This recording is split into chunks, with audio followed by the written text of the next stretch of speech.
Okay, so I think we should be going live on YouTube. Again, it'll be a delay, so it's not going to show up for another 10 minutes or so. Okay.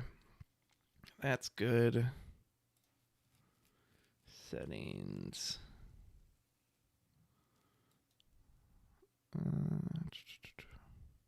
YouTube Live control panel. Yeah, and that'll probably kick in once people. Okay, so let me get back. So what we should do now is jump back to the Pixelborn one where we can watch in there. Okay? Okay. All right, All right, see you there. Bye. Bye. I used that keyboard during podcast. It was very bad. I can. Is clicking okay? Clicking also. Because I accidentally tapped like. Because if you hit 0 or O or something like that, it resets everything. So I just don't want to touch my keyboard if I can help it. Moyen quick guide, yeah. All right.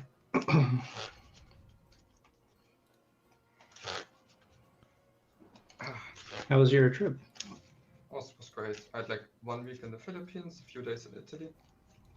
Awesome. That sounds like a lot of fun. It was for a different game, right? Yeah. Philippines was parallel. Okay. I think Tia told me about that a little bit. Yeah. I was gonna get into it a bit, then I got distracted.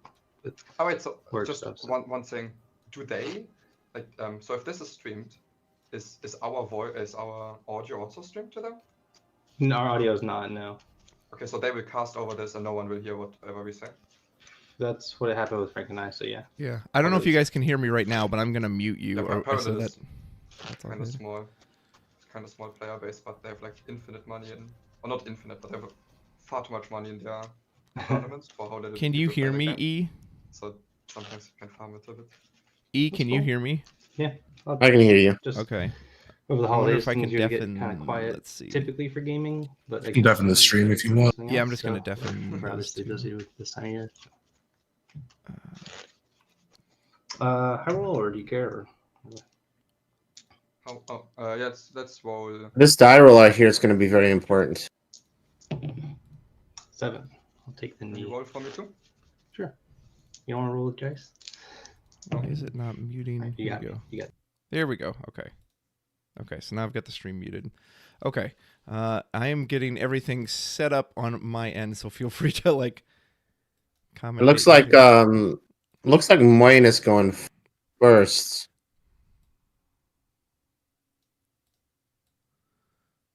Okay, so here I've got Moyen's. Hey folks, if you're joining us, just hello, my name is Rudros. Thank you so much for being a part of this. You have to forgive me kind of throwing this together at the last minute, so I apologize. I'm still setting up the display and everything, but I didn't have as much time to tinker with this as well. And I am joined by... Go ahead and introduce yourself. Hey, good to see everyone. I'm Elrathion. Elrathion. I may have to practice that a few times, so you have to forgive me if I don't get it 100% correct. No worries. Okay. Let's... that's not going to work. Nope.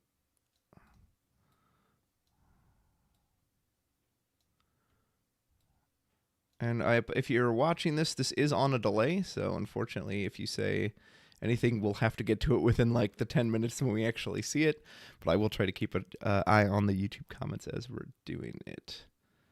I don't hate that. There's no lore totals, though. I wonder if there's...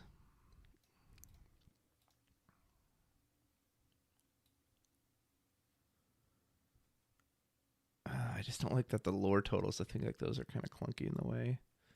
Let me try this. There's Moyen. There's Decandio. Yeah, and again, apologize for any like kerfluffles with the look and everything, but I wasn't given a ton of time to prep all this, so.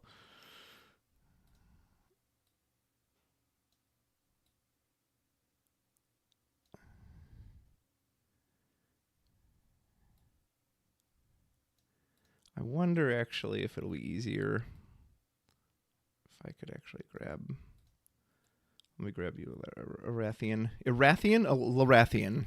No, Elrathion. Elrathion. Yeah. Okay. Okay, there we go. There's both of them. There's the lore totals.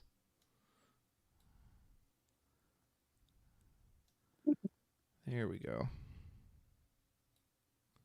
We'll move the logo. Okay, there we go. I think that's a little easier to see. And then we'll move that up here.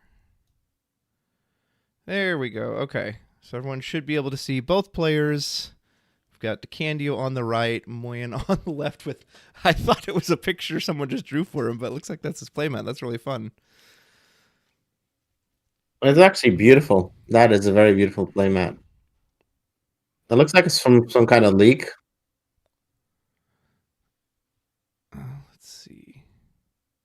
Someone messaged me. I hope it wasn't about the stream because I don't want to have to downsize to be able to see it. Okay, so everything should be good. I'm going to shrink us just a little bit so we have a little less dead space. There you go.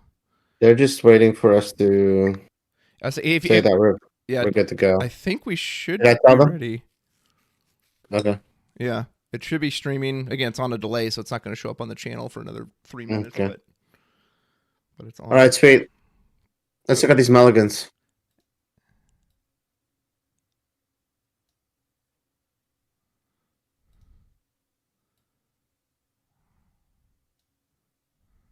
Okay. On the Candio side, we're not seeing a 1-drop. Oh, we're seeing Happy. Piglet Let's see and how Smee. big So he's got this some mulligan. 2-drops. He could go kind of aggressive. Looks like Moyen's using some Doesn't proxies have on a his 3-drop. side. Oh yeah, that's gonna be interesting. I can't read what those are, so Doc, and is that a Maleficent or something? I can't read the other one. I know he is on the purple steel or the purple gray aggro list, right? Or like kind of aggro. It's definitely a Doc for sure. I'm just gonna like pull up the deck lists. Yeah, feel free. Folks, welcome to the channel. My name is Rudros. I'm here with, sorry, say it for me again. I'm going to keep... Elrathion. Elrathion with an L. Okay. Elrathion. Elrathion. Can I call you L for short, or do you want me... I'll keep trying to do the full thing if you want, but I might mess it up. Sure, I guess. Yeah, it is definitely a Maleficent. That's a Sat 1. Card. I was trying to figure out, like, but I guess, maybe it's not like a combo that he plays too often, so all those first chapter bundles, yeah, they're hard to get. Maybe those cards are not easy to get. So it should be essentially be Steel Song versus not hyper aggro, but just kind of Steel Purple's own version of aggro. Man, Steel Song it's always hard to bet against that deck. Granted, as we see that Brian doesn't have a 1-drop, so maybe that will kind of shift the balance of this, but that's not a deck I ever really want to bet against unless it's going against... I mean, both players have 1-drops. Yeah. Maleficent is a 1-drop, obviously, and then Decandio, Brennan has a Happy, which is a 1-drop. Yeah. And remind me, the Happy, does that have resist? I feel no, like it's a 2. It's I think a 2/1 that gains evasive on their turn. Okay. A 2/1 with evasive on their turn, so it can challenge evasive characters. Yes. Which I don't know. It's a dwarf. So to the extent it's useful for the mine, it is a dwarf. Okay, so a Doc and the Sun, and then he has 2 flowers. That's a new addition from Azerite Sea. Very strong card. It's like we like to call it baby goats, right? Right. Yeah. I did briefly PM both players before the match, and I asked both, how they felt about their chances.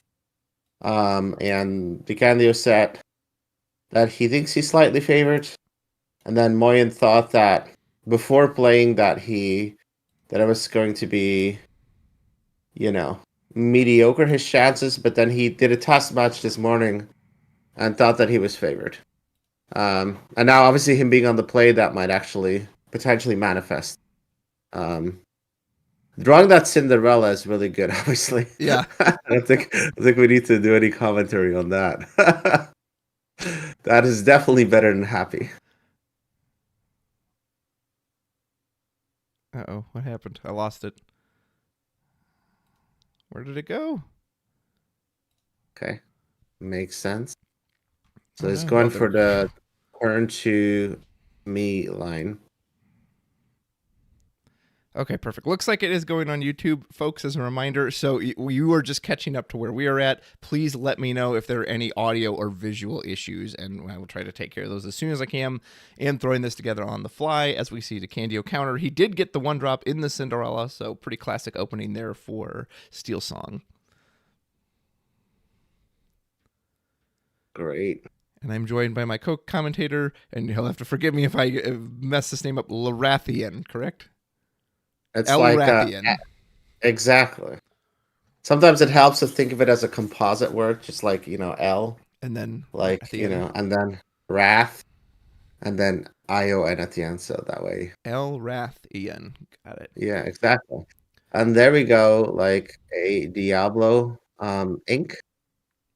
And then he's probably going to follow it up with 2 1-drops, which makes a ton of sense, obviously.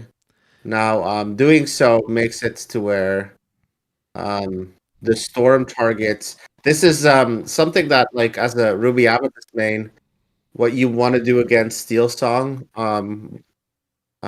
is like have a lot of 1-drops on the board. Mm-hmm. Because then, like, it's hard to figure out what to storm, and you might actually be able to counter the Cinderella, right?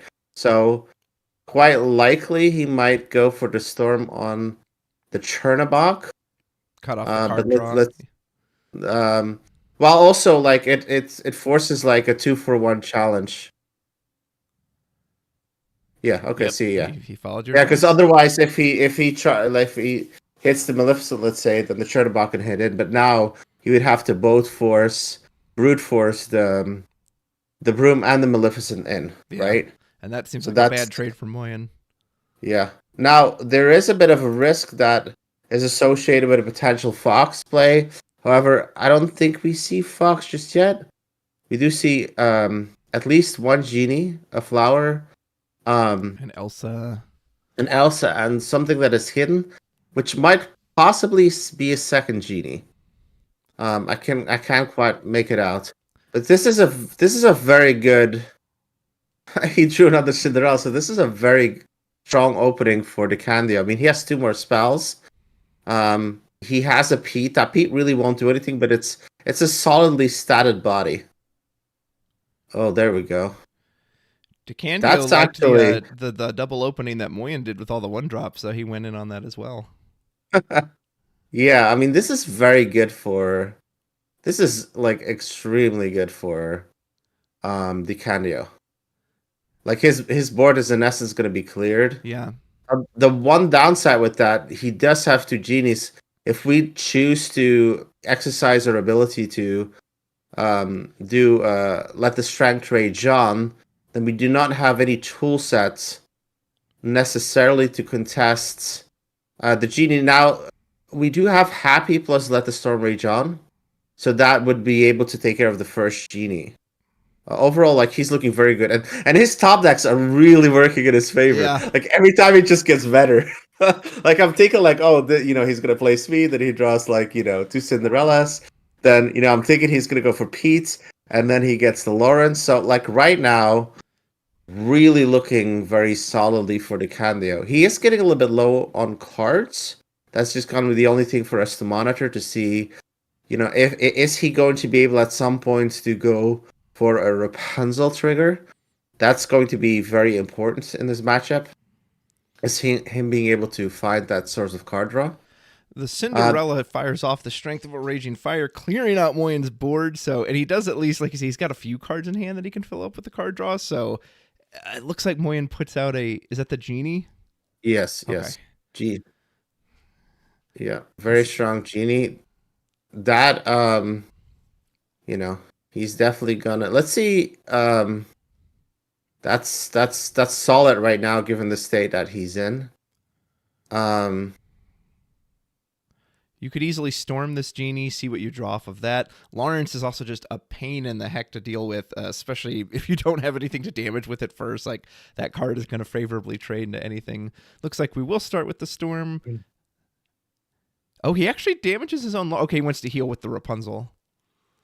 that is very interesting. So a common tactic, at least I've seen people use it. My locals, they'll damage their own card with the Storm Rage on. They still get the card draw, and then they get to follow up with a card like Rapunzel. And so now they just heal the Lawrence up to full. He's now still a 4/4. They add 2 cards to hand.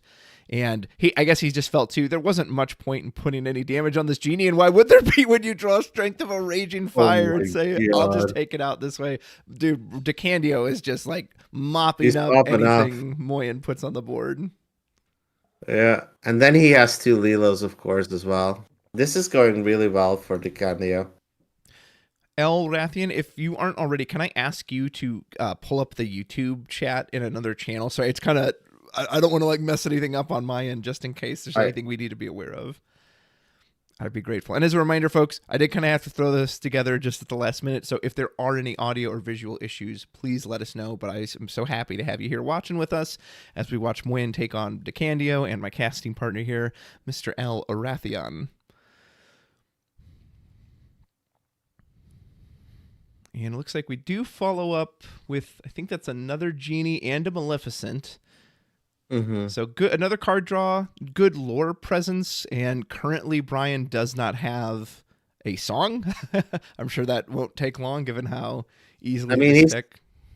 Go ahead. He's he's got a lot of Lilos. Lilos. Like, that's just going to be very frustrating for Moyen to deal with. I want to see him jam all these Lilos out, and then I want to see Moyen take them out, and then they just like revive themselves turn after turn after turn. I mean, he will for sure. Well,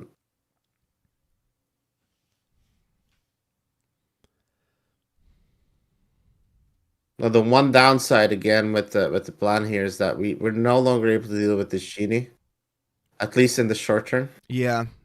But it definitely made sense what he was doing. Well, and you said the Happy does get evasive. Is he a 2/1, right? Is his stat line? 2/1, yeah. So yeah. if he could find a Storm Rage on with the Happy, he could combine that to take out the genie.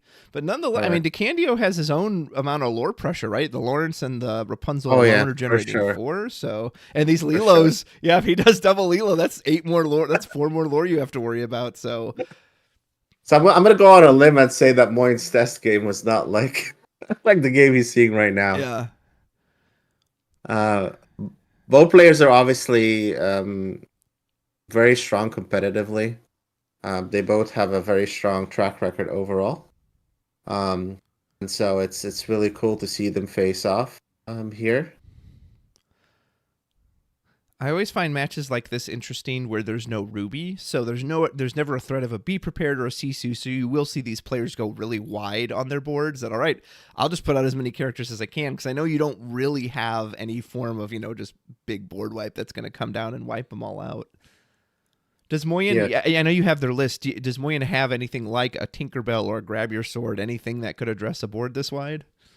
No. He does not. So he's gonna have to take. He has Fire the Cannons 4 times that could help against the Lilos, but he's gonna go back, and he does have Befuddle, but that's just about it in terms of spells. Yeah, he does have Foxes. So that's something. Currently in hand, Moyen has a Goat, a White Rose, and a Smee. All fine cards in their own right. None of them really helping in this situation. I wonder if you put Goat out just because it's your biggest hitter, and you could essentially run it into the Lawrence to get it off the board. Looks like he opts to go for the White Rose and the Smee. Okay, he was on 5 ink. And so now he gets the most amount of strength. A total of 6 on the board is possible. But Moyen probably wanted to be the one who was questing and gaining the lore, and now he's kind of forced into the position where he's going to have to be challenging Decandio. Yeah, Decandio definitely... It's a kind of aggro versus aggro matchup, but Decandio, despite being on the draw, is the one that is the aggro of this game. He's doing very well. Mm-hmm.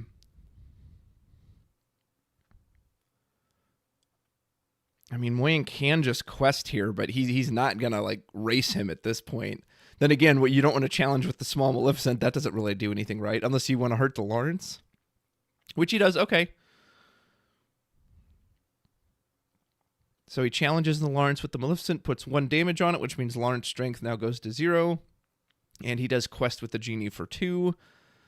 We get another Cinderella. So Decandio's at least only really drawn small cards. Of course, he can just jam them both out. And you saw Decandio kind of his hands go, oh, okay. All right, well, I'll just quest out. Just turn sideways. Which is, that's always, 10 lore. Seems like a viable strategy. I mean, this game is just all but over, you know. Says, all right, well, it's just brutal. It's just absolutely brutal. Yeah, you do whatever you want to do. I'm just gonna go on a little questing here. So, yeah. No, how do I mute this? Okay, we're scooping up. That makes. He's like the candy. I mean, Moyen is like, when I tested against this deck, I didn't draw like that. That's just like a very fun. Yeah. Comment. I mean, that's difficult when you have no kind of board pressure. So we believe Decandio did Decandio win the die roll, or did Moyen win the die roll for that one? No, it's Moyen. Okay, so oof, and that was going first. Yeah. That doesn't bode well for his chances. So, is there anything you think Moyen could have done differently there, or does he just kind of have to hope that Decandio doesn't draw with the songs? I think he has to, like.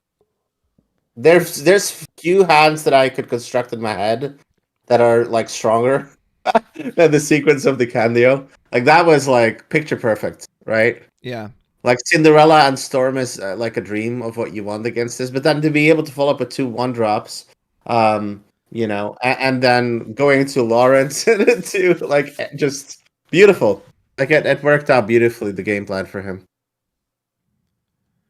And just catching up on chat again. Sorry, I know there's a delay, everybody, right now. Yeah. And I know, hopefully, I'm going to try to get it on. I know there's another match tomorrow. Try to get Twitch and YouTube at the same time. Had to kind of throw this together at the last minute. So hopefully the YouTube stream's working. And yeah, it looks like, I mean, shoot, if this doesn't go any different, we might be in for a short series here, Elrathion.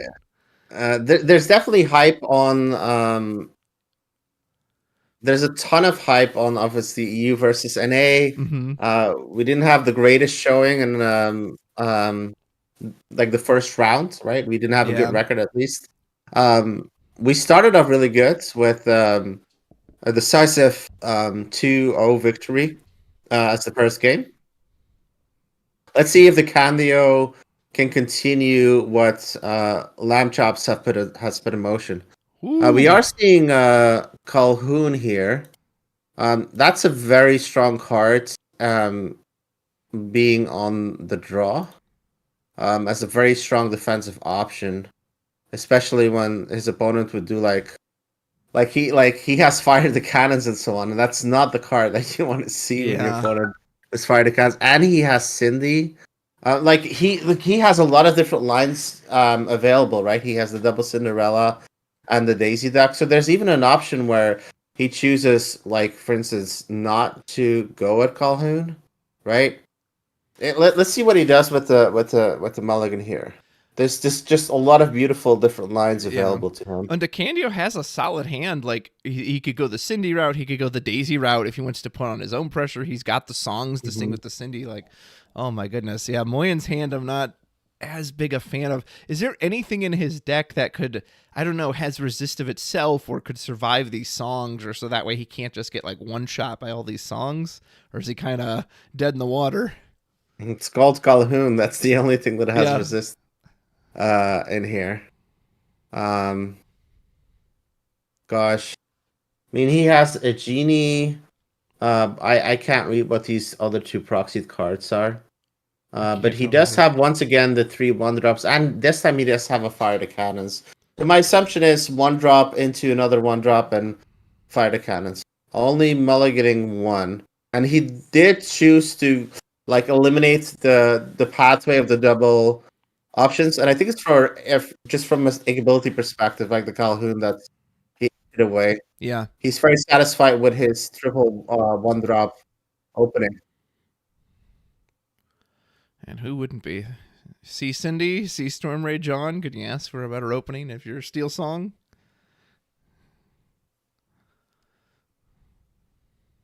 Very strong opening again. Um,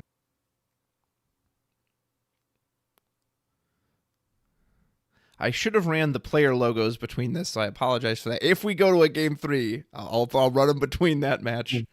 Decandio and Moyen are briefly discussing the intricacies of mulliganing, and Decandio was noting that some people just get a little bit too greedy when it comes to their mulligans, and Decandio definitely historically has been known to be a player that says, "Okay, good enough." Yeah. He doesn't. He's not a person that will typically just like get super greedy with the mulligan.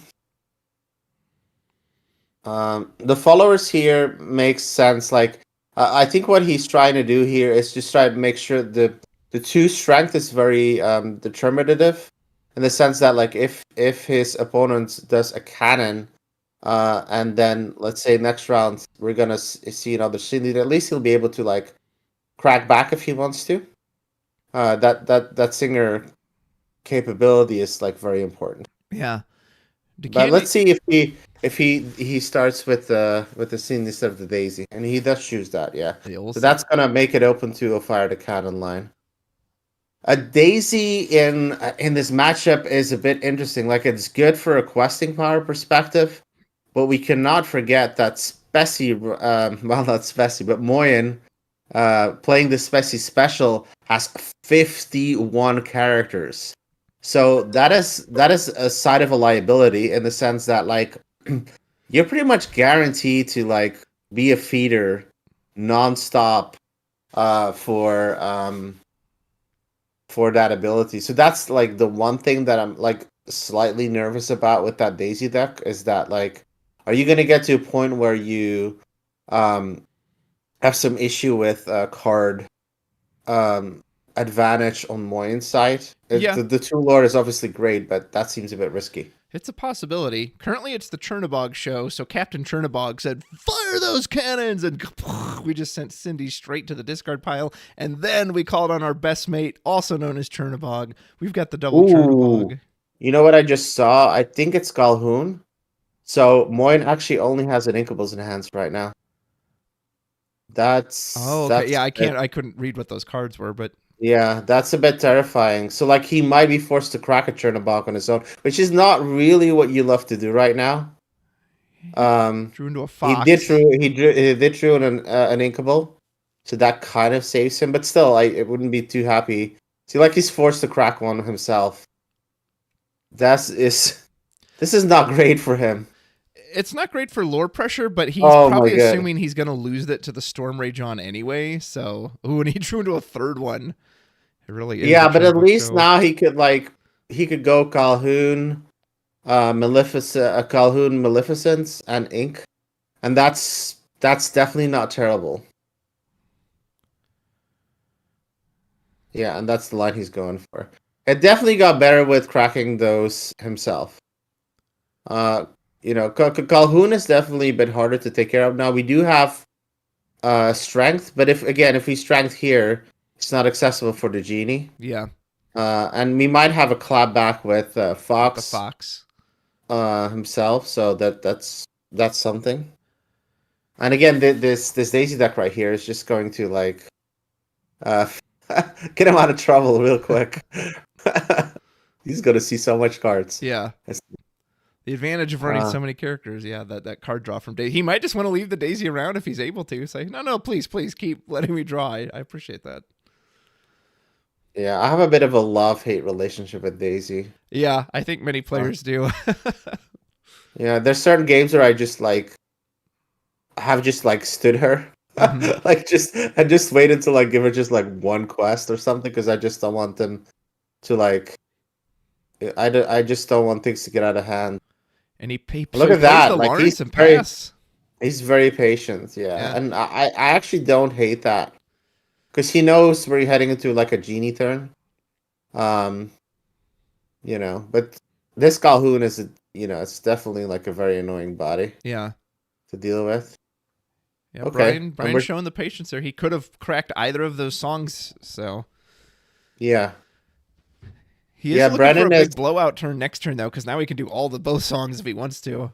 and I feel like we're seeing like peak Lorcana here. This is beautiful to watch, right? This trade, because there's just so many players who are just like giga greedy. Yeah.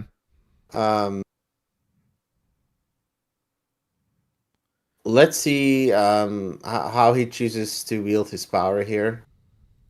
Gosh, he's got so many songs. He has so many songs. He doesn't have a lot of questing threat though, and he's low on like card draw right now. So that's the only thing that I'm a bit scared of. Like like functionally that Daisy questing with him is just gonna put him further in the hole. Lawrence is really the only thing he has going for him that is like actually super solid. Once that gets taken out, we even like start to get in trouble with that castle that is looming in the hand. I feel like Moyen is actually quite ahead here. Well, he's But about maybe to that lose. could change with a draw. Oh, okay. Pluto. So that Okay. that is strong. He could ink a strength if he wanted to, play the Pluto. Now the Lawrence could sing the strength, shoot for 4. It could take the genie out instantly. You would still leave the Calhoun around as the downside, but Calhoun would only be able to take out the Cinderella in return, and maybe you're okay giving up the Cindy for the Calhoun. So we are going to see the ink of the strength of a raging fire. Pluto will come in as another massive body. This is a 5/5 creature as long as it has no damage.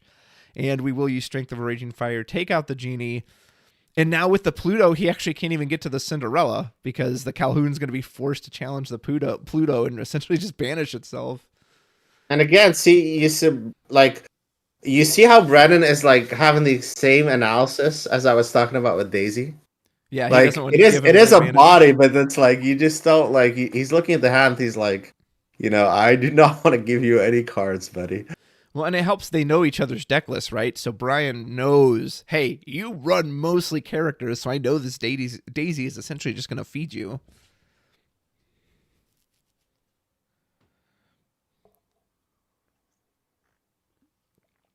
Looks like Moyen goes in on, I think that's another Calhoun and a genie. And he has foxes. Those foxes are really gonna hit hard. Yeah, so he's got the Calhoun. He went into another genie.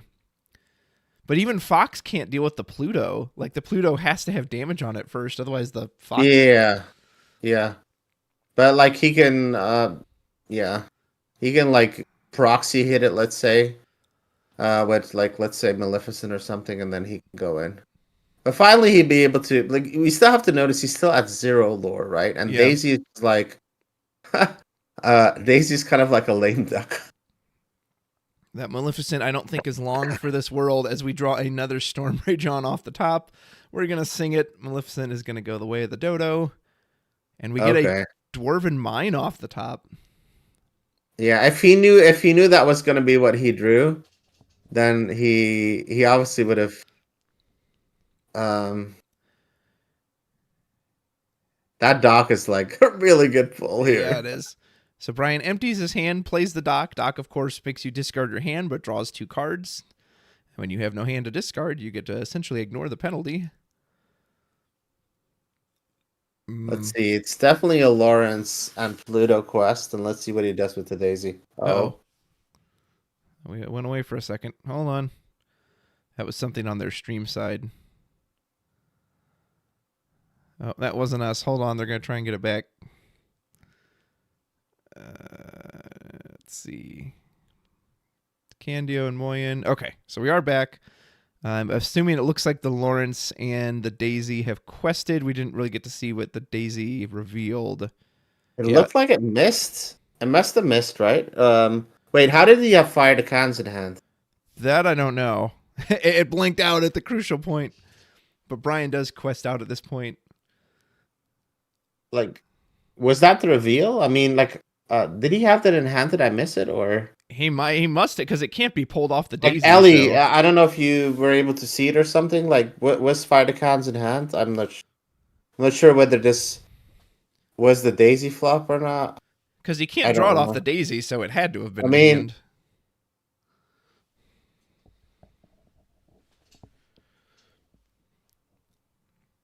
Are we sure? So cannons will shoot the Pluto, which does allow us to now safely challenge with the Calhoun. We'll gain 2 lore this way. We can go in on a Fox. You could eat up the Daisy if you want to slow down the lore, although it will be feeding you cards currently. You could take out the Cinderella. You probably don't want to trade a Fox for a Lawrence, but you could do I'm not that sure too. if Ellie could hear us or not, but I'm not sure if she could check whether.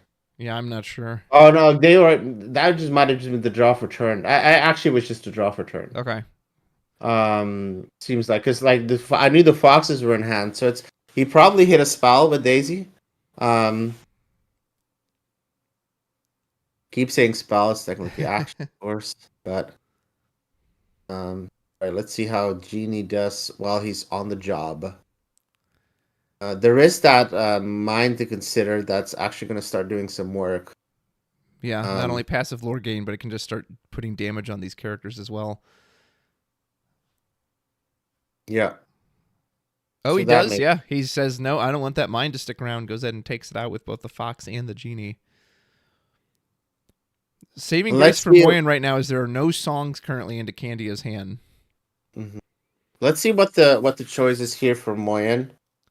Now, if that Daisy in fact last turn like return in action instead of that would feel really he's like got what unit, 50 plus like characters. like It's the one that'd be action. absolutely brutal. And he's just Moyen's just trying to be reserved here, right? Like he knows he could drop another Calhoun, but he's like, you know what, I need a better round 5 play than what I have right now. Another Lawrence, nothing to sneeze at with that card. And let's see, the Decandio might have like similar options to play here. It might not be horrible to have the Lilo trade started and just, but he might just also go for Lawrence Cinderella. Let's see how he constructs those options in his head. Yeah, you've got a lot of chunky bodies on Decandio's side. I mean, is there a line here where he just says, "Hey, you're just gonna have to answer me again, just like last game. I'm just gonna start questing, and like now you have to challenge everything I'm putting out here." Yeah, but he's definitely not looking as robust as last game. There's the Daisy. We will reveal presumably a character. It's a fox. Okay, it's our second fox in hand. We have 3 foxes in the board essentially.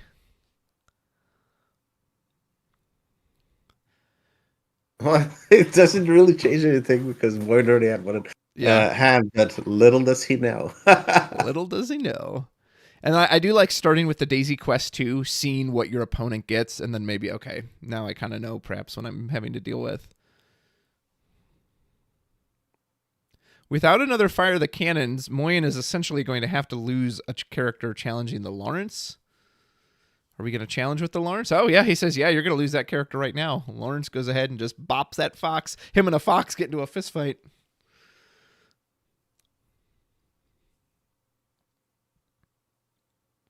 Okay. Okay, so he's just going to go for a full board commit here. Inks the Cinderella. We just had a most hilarious comment from Luke Wonderlands. Decandio doesn't play Diablo decks, in his opinion on Mulligan, show it. That's funny. Because the classical joke is like, how do you know if you're playing into like green steels? Yeah. See if they're 6. All That's right. how you know. What did Moyen draw there? I can't tell what that card says. Befuddle. Okay. Oh, okay. It looks I'm very not different than thinking- his other proxies. It looks I'm the expert. Yeah, for folks at Proxy home, I'm reader. watching through OBS, so I don't have like a full screen version. It was kind of messing up when I was trying that, so you have to forgive me if I can't see it perfectly. And as a reminder, if there are any audio or visual issues, let us know. Thank you for watching here on the Rudros TCG channel. I am joined by Elrathion, who is a great co-commentating partner here with me, as this is game 2 of Moyen versus Decandio. Decandio up 1-0 currently. Yeah, it's a very interesting game, but it feels like the Candio is like gassed out. He didn't have the Rapunzel. keep going. He needs to find Docks or Rapunzel's Yeah. to potentially, do something. Genie's going to quest for 2, presumably get bounced with a fox, which it does. That's 3 of our ink. We won't be able to recast the Genie. We could do a fox trade here, though. We could fox on fox action. First fox takes out the daisy. Now we fox again, take out the dock. The dock is it a 1/3? I don't remember its stats. The Dock is a 1/3. Okay, so the fox will still survive. Nice. That is pretty good. And if we don't take out this fox, Moyen can just keep fox every single turn to just keep challenging these characters. So this is a big draw for Decandio. He does hit the Rapunzel, though. But Not many targets. Yeah, none of these characters can trade and survive. So you could just put it out for the body for lore. You could try to be patient and see if you draw into some situation where you can get the card draw off of it. It's just like Decandio, like I said, like it's been a while that he's in a very rough position. Do you think Decandio at all is thinking, "You fool, you got rid of my daisy. You've cut off your own card draw"? So this fox rotation kind of takes me back to the most hilarious game of Lorcana I've ever played. Oh yeah. And that's when I was playing into Steel Song with Ruby Amethyst. But I was trying a proclamation deck, and I had 4 proclamations out and 2 foxes in my hand. So I cleared his entire block, Wow. his entire board with switching foxes for free. And then I followed up with a Maleficent Dragon for good measure to kill his last card. We go draw another fox on Moyen's side. Decandio trades both the Lilo and the Cinderella into Moyen's fox on board, quests with the Lawrence, and commits the Rapunzel. Just says, "Hey, I'm going to put 4 lore on the board. I know I don't have a hand, but let's see you answer it." I mean, yeah, the Lilo is fake anyway. He'll be able to at least record it every turn. Just be annoying. So we and start stall with the Genie, draw a card. Stall the clock. Yeah. I am not sure what that was. It's a Gantu. Oh, okay. So we got our own big lore quester on this side. Mm-hmm. So we can fox this turn. If we ink something, we could ink one of the foxes. It will banish the fox. And that might... Okay, so we actually ink the Gantu. Okay, so he really wants this challenging power. Bounces the Genie again. Is going to take out the Lawrence. And at this point, Decandio can start triggering that Lilo, and 1 single fox will not be enough to take out a Rapunzel either. And yep, as you can see here, remember this Lilo does trigger at the start of the turn, so if you bring it back, you have to decide before you draw your card for turn, which is what Decandio decides to do. And it looks like he's rewarded because I believe he drew, is that Doc or Happy? I think that's Doc. It's happy. It's happy. Oh, it's Happy. Okay. Yeah. If it was Doc, it would have been really good for him, but unfortunately, it is the lesser of the 2 dwarves. Moyen draws...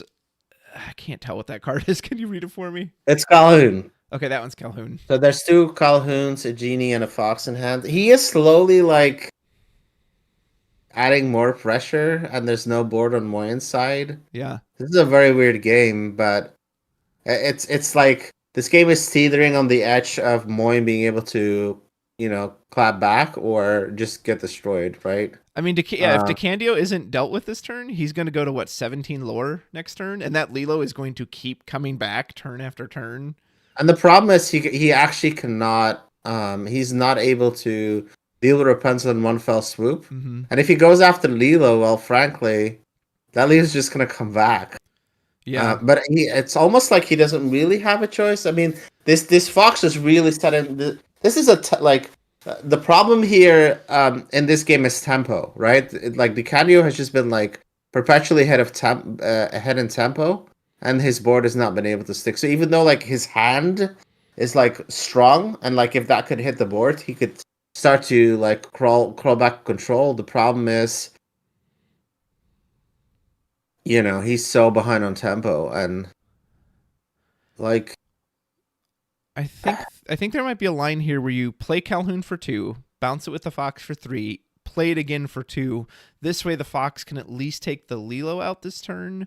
It's not great, right? It's not amazing, but it's probably... It's the only thing that gets a character off the board this turn. But Yeah. then now that the Calhoun's on, even if Decandio revives the Lilo, the Calhoun can freely take out the Lilo. And actually, the Lilo would then become a liability because it would just be giving Moyen to lure every Well, turn. yeah, but the problem is then, like, once again, he wouldn't be able to kill Rapunzel. So Yeah, he can't deal with it this turn regardless, but yeah, it's probably the line that he is likely to go for. Like he can. It's either that or he's gonna just like eat the lure and maybe put just 4 like on the Rapunzel. no, like maybe put Genie and Calhoun out. Yeah, Yep, I think go for that's Genie. he's just gonna like sacrifice for one round to get benefit the next Ooh, round. there's a crab, but it's one turn, one draw too late. Now he does have. I think he has enough for double Calhoun. I think. Man, if he'd had that crab a second earlier, he could have just crab Fox and then No, taken but out the crab is Rapunzel. pretty. The crab is pretty good. He's just choosing it like he's. Yeah, this is kind of like a classic like trade-off line here for people viewing. It's like, you know, um, choosing to like I'm not sure how I feel about that percent per se. It was It's the a only tough way to choice. get out the double Calhoun. He had No, to no, edge the double something. Calhoun for sure. I'm just wondering if it's a crab or the fox that was the best line. That's a bit of the I guess the idea is Fox. You interesting. can always, it gives you another challenger next turn. Dwarven Mine. That drawing mine, that mine is Decandio. definitely not great. Well, how much is it? Only the first time you move in a turn that it deals damage. It's the first time. Okay, so he can only deal 1 damage this turn. I was like, if he could move everybody there and it fires. No, off, he can but- deal 2 damage because that is Happy's infected dwarf. Oh, because yeah, he's a dwarf, so he'll get an extra 1. But the problem is more like it's, there's just not like a super awesome target. Yeah, the Calhouns will take 1 less. You can put 2 on the Genie. That doesn't really do much. The best thing, there's a world in which he just like. It's a tough choice here. It would give Moyen 1 more thing to answer though. It's a location that does passively gain lore, so There's a world in where he only like attacks with Lilo, for instance, and just like equips.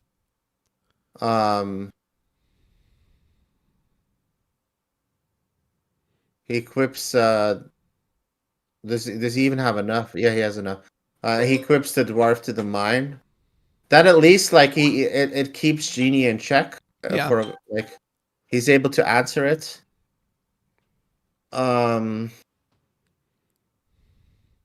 Like and keeping the Rapunzel standing might ostensibly open you up for drawing a Rapunzel and drawing 3 cards, getting right back into the game. Like Lilo does offer like a 2, it's 2 lore, puts you closer. So that's 100% happening this turn.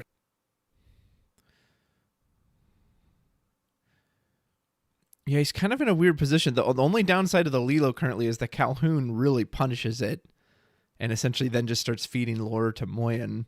But also, like, I don't know if he can just stand around and wait either. And it looks like he's doing the math out in his head. And if he quests out, he goes to 17, and then the mine would put him to 18 if it's not banished. It's banished for sure. Like that is not surviving. That is the one thing we know. Yeah, that all makes sense. Well, so if he let's see, so he'll have to use essentially the Fox and probably Genie to get the mine. I guess he could use both Calhouns. The trade-off is if he does turn everything sideways, then there's a decision split between. Yeah, so like because he does need to like hit 6, but that Fox here is going to be like quite impactful, right? Decandio probably not expecting what I think is the 4th Fox, as he's seen 3 already. And we draw Elsa too. Okay, so we do have another challenger. Yeah, that Elsa's actually quite good with 2 columns on the board. Yeah, nothing that needs exerting, but can go in and add 2 damage immediately. And we're on 8 ink, so we actually can play the Elsa and the Fox this turn if we want to. I kind of like bouncing the Genie just so we can keep our card draw. So one Calhoun can take out a Lilo. Fox and Genie can take out the Mine. The other Calhoun can take out the Dock. And then you basically leave the Rapunzel. I kind of don't like leaving 2 lore on board, but... Or you leave the Mine, Genie and Fox take out Rapunzel. Or I guess 2 Calhouns could hit Rapunzel. Yeah, you've got some options. You're going to have to leave something. I don't think there's a way for him to hit every target. Unless he does Elsa and the Fox. Would that clear everything? Calhoun and Elsa could take care of a Rapunzel. And then... Genie could take out Lilo, and then you'd have another Calhoun and a Fox. I don't think you have enough to get everything. I think maybe the location survives at that point. So he sends Genie into Rapunzel. Fox presumably going to bounce. I definitely like keeping I like that plan more because the Elsa you also want to keep to surprise. Or no, not a surprise, but just like you're getting at that point where like you want to snipe everything that Moyen plays, right? Yeah. So we draw Broom. We did recommit the Genie, draw the Broom off of it. You could just commit the Broom to the board at this point, unless he really wants to ink it and get the Elsa out. We are going to do the Broom. So now we have 4 on the Fox, 3 on the 2 Calhouns, so a grand total of 10 damage we can disperse amongst these characters. Calhoun is definitely going to finish. Lilo, right? Rapunzel. Or Rapunzel? Yeah, well, both. Both, yeah. But then, I mean, let's see. Actually, he might let's. Yep. Yeah. That's 4 lore. That's going to be 4 lore for Moyen. And then Fox will take... So we are going to leave the location. Fox will take out the Dock. Which means we can punish this Fox if we can draw a character and move it to the mines. Brandon... 18. Ooh, is going to be a... But that Elsa is, it has to be a Dock here. It's his own Calhoun. Won't matter. Yeah, won't matter. But if we move it to the mine, that'll finish the Fox, right? So it'll at least get something off the board. Move it to the mine. The Fox is gone. We can't exert it with the Elsa this turn. Yeah, he definitely needs to keep that Elsa. That was what was necessary. The Calhouns will trade with each other, though. And Elsa, with that resist 1 on Calhoun, cannot finish it off on its own, so he is going to have to sacrifice one of his Calhouns to get in there.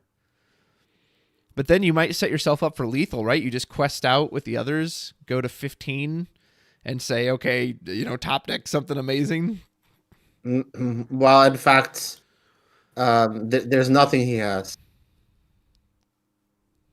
There's nothing that I think there's no there's no burn. So I think it's probably correct. As scary as it sounds, it's probably just correct to just turn everything sideways.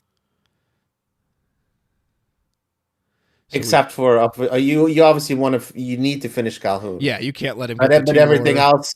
There's everything else just turn sideways and just ignore that mine. Let him go to 19. Speaking of instant lore, we just drew the White Rose and the Goat, so we are going to guarantee win the game on our next turn. So one Calhoun. Yep. And then quest for 3. For 4, right? The Genie, the Calhoun, the Broom, and the Elsa. I think just came out this turn. Elsa just came out. Yeah. Yes, but she can put 2 on the mine. Yeah, 2 on the mine with Elsa, but everything else you just I think turn sideways. Not that it matters, but just there's no pass, there's no burn and the deck. And there's the quest. Doesn't even put 2 on the mine with Elsa. And a Cindy off the top. That's gonna do it. Decandio knew that he was dead. Yeah. Well done, Moyen. He navigated that really well. When Decandio's board was getting really wide, I was definitely a bit worried for him. But like you said, he kind of just ran out of cards, and then he was just stuck in top deck mode. Yeah.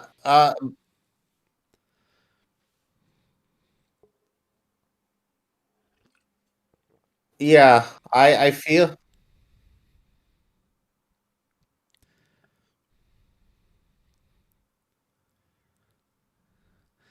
While you collect your Yeah, thoughts, they're talking gonna about put the the logos infinite up. loop of foxes. They're talking about the infinite loop foxes and that being like really strong. I'm just going to show the player profiles really quick between the match. That is Mr. Brian Decandio for Team North America. As you can see, some of his accomplishments include a top 8 finish at DLC Chicago, winner of a CCS 10K event, a 2 times winner of the pack, as well as a 2 times top 16 placer of the pack. And let's go over to Mr. Moyen. He is representing Team Europe and has a top 16 DLC Bologna finish, 33rd DLC in Birmingham, 65th DLC in Seattle, and multiple finishes in top of the pack. Congratulations to both players, and are we in for a treat, Mr. Elrathion, because we are getting a Game 3, which I wasn't sure about when that started, because again, Moyen looked, I was like, I don't know, this Steel Song deck might just prey on this purple steel, but Moyen showing how resilient he could be and fighting his way back into a Game 3. Mm-hmm. So what you're telling me is card advantage is everything. And this matchup, yeah, the Candio, the one kind of weakness with his deck, if we can call it that, is that like his engine is not as strong. And so it felt for a while that like we were gonna come to this eventuality, right? Mm-hmm. That's what I was always worried about. And even though it looked like the Candio was ahead, I could see it coming from a couple of turns ago. There's still kind of ways you can get out of it with Doc, or if you were able to find an opponent. But like you get into weird scenarios, even the previous game that he won, Mm-hmm. like he won it off the back of being able to storm his own guy, because Moyen actually does not give a lot of opportunities for a free Rapunzel. So let's look at this opening hand. It's not that great for the Candio. It's definitely better for Moyen. He does have a fire to cannon and a Chernobog, which is an auto keep. Yeah. That fire the cannon was huge last time too. Just taking that Cinderella off the board, and you can't get that turn 2 song off. Like that ended up, I think, paying huge dividends in the end. And Moyen didn't like really have a good hand. Like game 2, like it was really weird. Like the fact that he had to like sack both of his Chernobox to stay in the game because he had just an inkable festival. An interesting keep here. He does choose to keep. Yeah, this don't. Opening here with the Daisy deck though will prevent the an immediate death for. Yeah, that pretty much guarantees it won't die until about turn 3 if we can get a Fox out. So keeping the Doc here as like being able to like he probably recognizes that card draw became a little of an issue, so I can understand keeping it. But his hand is probably the least strong. Previously he's always been able to open up with the double Cinderella and the spells. Now it isn't a single action available here. Yeah. Moyen has a Fox in hand too, and a Smee, so he's got some beaters if Decandio does decide to go with this kind of aggressive opening. Moyen's hand definitely looks much better. So you have a choice between the Broom or the Chernobog followers. Which one do you like better? Do you like Chernobog because of the strength or the Broom because of the willpower? He's 100% bringing out Chernobog. That's not even a question. Because he has like, first of all, like he'll want to, if we lead with Daisy here, he just wants to fire the cannon. Plus, yeah. Oh, this is perfect for him. This is just what he wants, because now he can drop the Chernobog, and next round he can drop Chernobog fire the cannon. I think that's I think that's what's happening here. Looks like we're going to ink that early Merlin goat, just a bit too early for our mammal friend. And then again, I mean, there is kind of a funny world in where Moyen even doesn't want. Yeah, so I was just thinking about that. Yeah. I was just eating my shoe as I said it because I was thinking about it. There, you know, Daisy's actually really good for Moyen because like it's actually Cartro engine. I think against most most times you would want to have the Chernobog, but in this case, he actually probably doesn't even care. Is that a genie? It's a Cantu. Cantu. Apologies, Yeah. folks. Like I said, my screen isn't as wide as I would like, so I can't really see a lot of these mulligans. We actually ink the Lilo. Going to go in on Mr. Smee, our bumbling first mate. And now with the Broom on board instead of Chernobog, cannot take out the Daisy this turn, but as we know, Moyen's deck is full of characters, so he might be very content. Yeah, he's like, go ahead, please, just let me draw some cards for a while. He does not care. And he has a Fox in hand, too, so he can easily punish this Daisy kind of whatever he wants to. Once he gets the 3 ink, of course. If he ever cares. He might even just, like, commit double Chernobog. Yeah. As a Ruby Amethyst player, I've had many games like that. It's like, you know what? Actually, your Daisy can hang around for a while. Like, please keep giving me cards. I'll just get rid of it when I need to.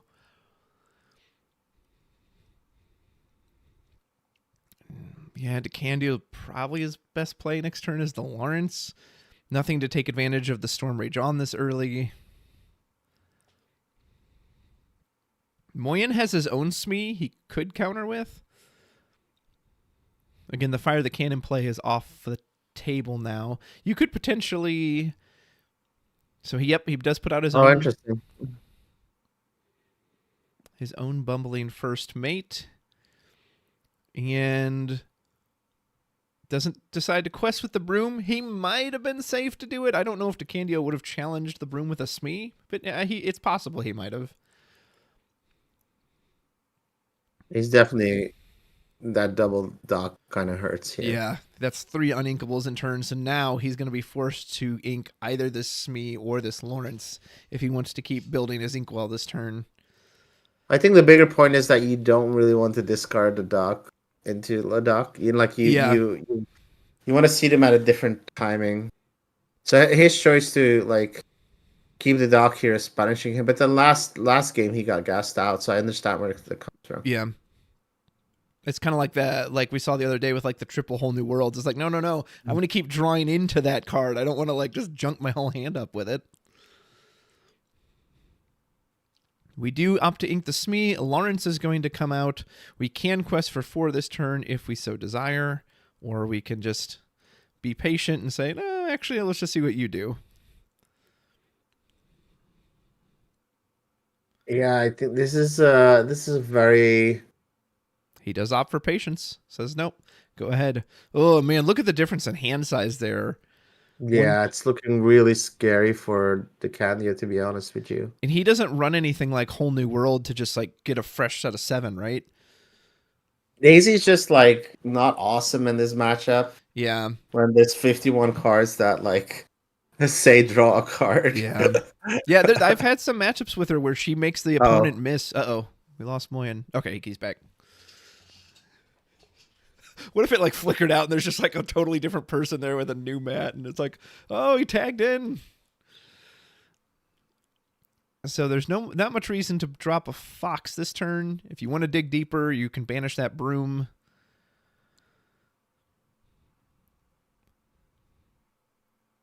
I guess you could just Fox bounce if you just want the body on the board. You could go wide with 1-drops. Moyen has quite a few options here. And while we're waiting for him to make that decision, just a quick reminder, thank you to everyone watching in chat. We appreciate you having us here. What's early on this morning for me here in America for this Lorcana Cross-Continental Challenge. As we ink a goat on Moyen's side to put out... Yeah, I don't hate that, to be honest. Triple 1-drop. Is that Diablo? Mm-hmm. That is Okay. Diablo. So Diablo guaranteed is going to get a card draw, even if we were to banish it right now with the Storm Rage on. The Churdabogs, of course, will have to quest first, but now does Moyen quest? Nope, he says, all right, let's see who blinks first. And another uninkable for Brian. Oh no, this is not like this. Not like this. Yeah. He has 4 uninkables in hand.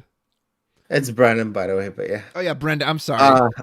I'm sorry, I keep calling you Brian. Brennan. Yeah, no. Decandio. Brennan. Anyway, God, I mean, he might have to like tap sideways to like find that ink. But he does not want to. I mean, he could use the Storm with the 3 ink he has, hopefully drawn into an inkable. He could put the Daisy out. No, he's just going to sing it with the Lawrence. Yeah, that's what I'm saying. Oh my God. What? He got another uninkable. I mean, he can cast it still, at least. That's just terrible. Another Storm Rage on. Okay. Well, I mean, we got 2 Churnabogs off the board. That's not awful. And we do draw into an inkable. Not a song we want to get rid of, but thank you for the correction, by the way. I didn't realize I was saying it wrong the whole time. Yes, Brennan Decandio. I'm just going to call him Decandio so I don't mess it up in the future.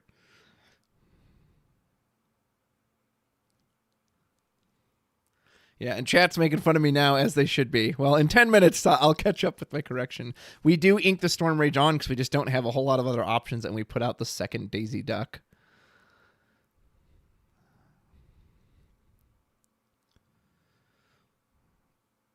And he doesn't want to quest with them. Yeah, well, the daisies also have another faculty of being like having 4 HP, and so if we ever find a Rapunzel, True. It does afford us the ability to get back to the game, which is what we need, right? Because right now it's looking pretty doomed. But a Rapunzel might just totally change the dynamic of the game. If we find the Rapunzel in the next round, maybe 2, I can see him coming back. But if not, it's gonna be struggle bus. Mm-hmm. I mean, at this point, he might just need to jam a dock out, see if he can draw into something better. I mean, he will for sure, right? You know, it's gonna be next shot's gonna be dock, and then see what happens. So Almost with a Fire the Cannon is in hand, you've got a few options. You could finish off the Smee Bumbling First Mate. You could put 2 damage onto this Lawrence, so that way something can kind of safely trade into it. Mm-hmm. You could just give up a Fox for it too. You've got a lot of options. He definitely has a lot of options. If he inks to 4, he can both Fox and Cannon, so he could finish off the Smee and the Lawrence, and then Decandio is left with just 2 daisies, which he doesn't really even want to quest with. Being able to take care of both of the Churdabogs, though, was like acceptable for sure. It's like that actually put him down 2 cards in hand.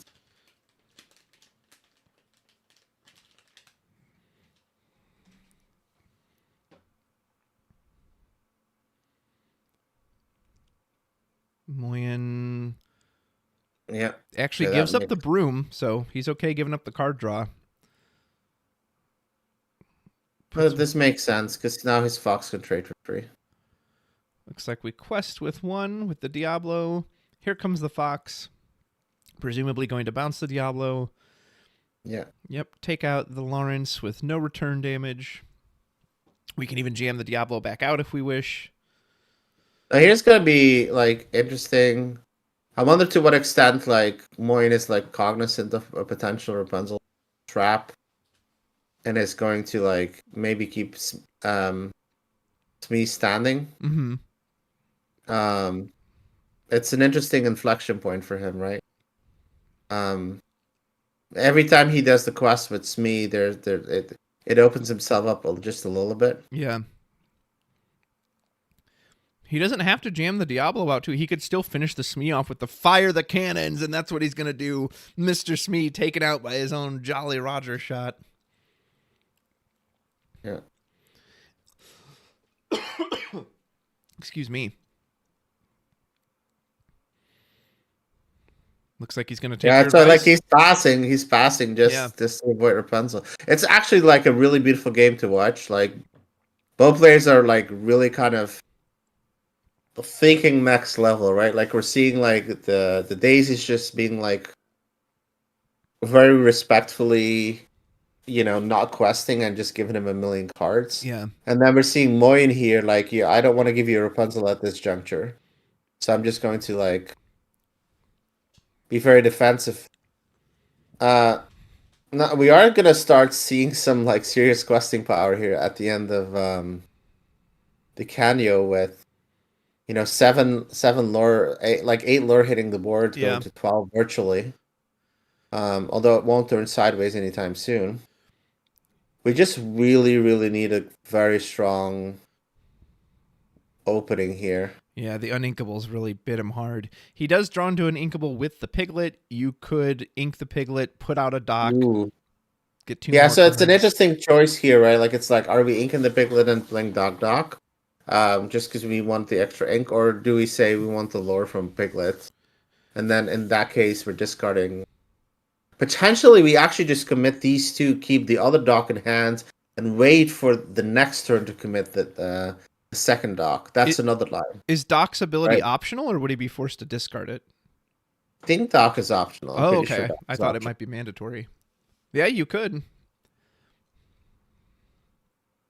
Yeah, it's definitely a May. Okay. So yeah, And he could so if he just wants the body.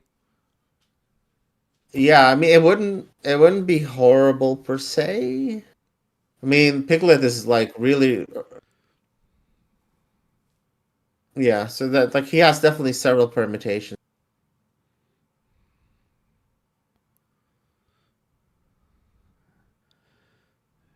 And clearly not a very, very obvious line sticking out to Decandio's. He's really thinking this one over.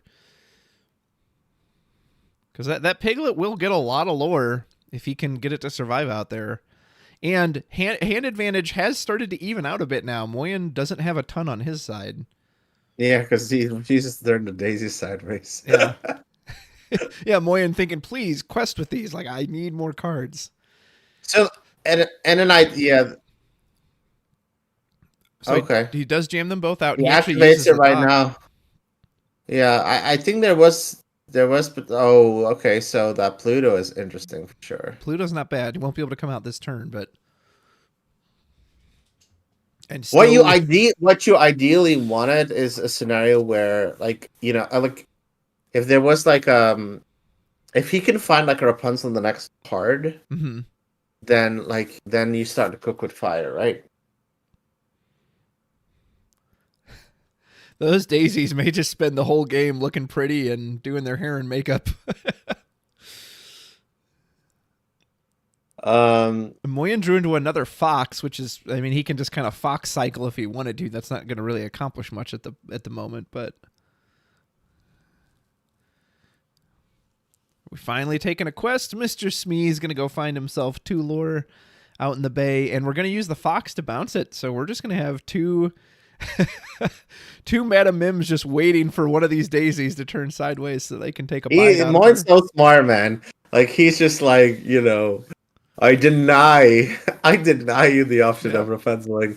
And all of these have 4 strength, so like he's gonna have to wait a long time before he gets to have any fun.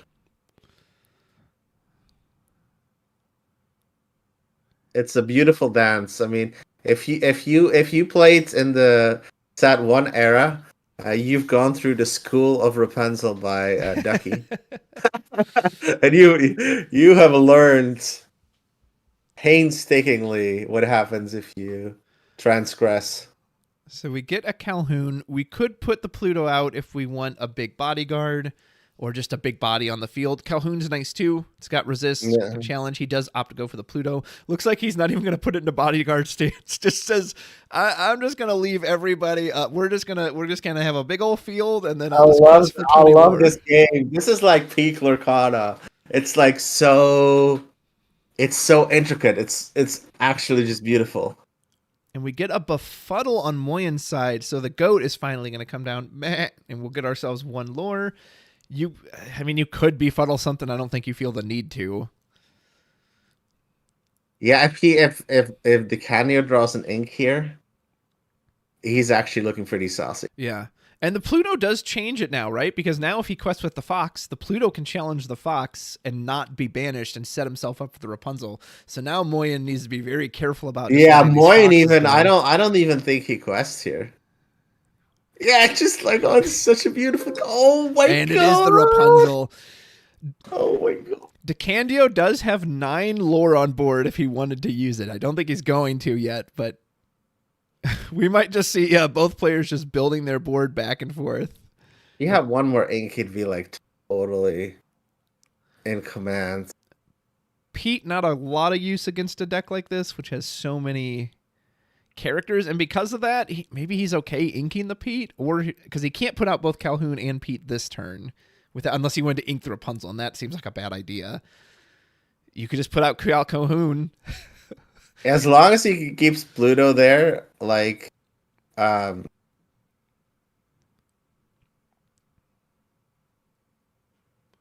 problem that Moyen is facing is that like he can't turn sideways as long as Pluto's there. Yeah. And so there's like all these kind of funny scenarios where Moyen is where the cat is maybe literally just only playing like Pete or Calhoun and just saying go. Then of course it's the biggest Rapunzel signal in the world, but like, oh my god, this is I'm so happy you get to cast this game. This is just beautiful.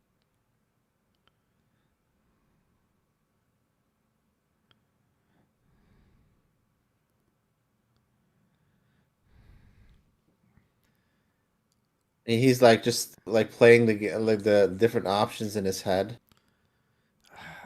I like the body of the Pete, but if he does feel like he's going to need more ink eventually, maybe he should ink it. Because, yeah, he is kind of limited by his 4 ink right now, too. Like, he's probably only going to be able to play about 1 card a turn. Calhoun does offer the option to like get the 2 lore, and they're functionally kind of almost the same. So Calhoun, well, Pete is prevent the befuddle.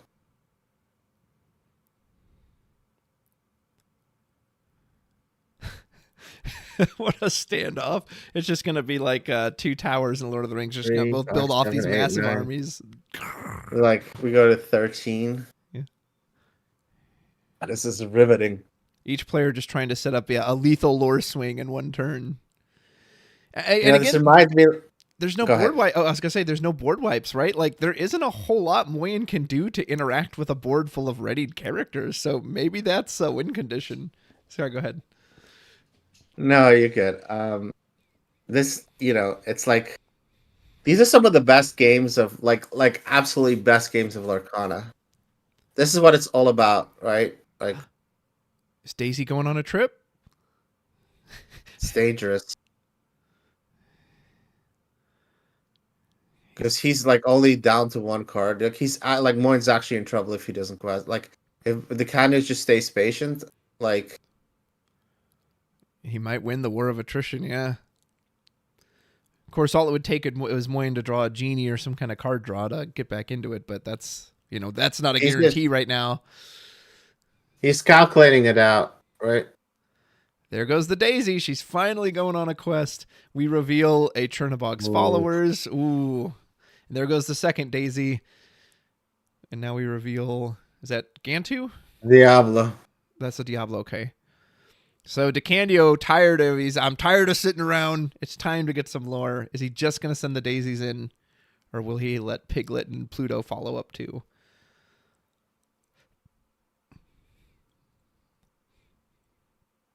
Here goes Piglet. We're going to go all the way to 11.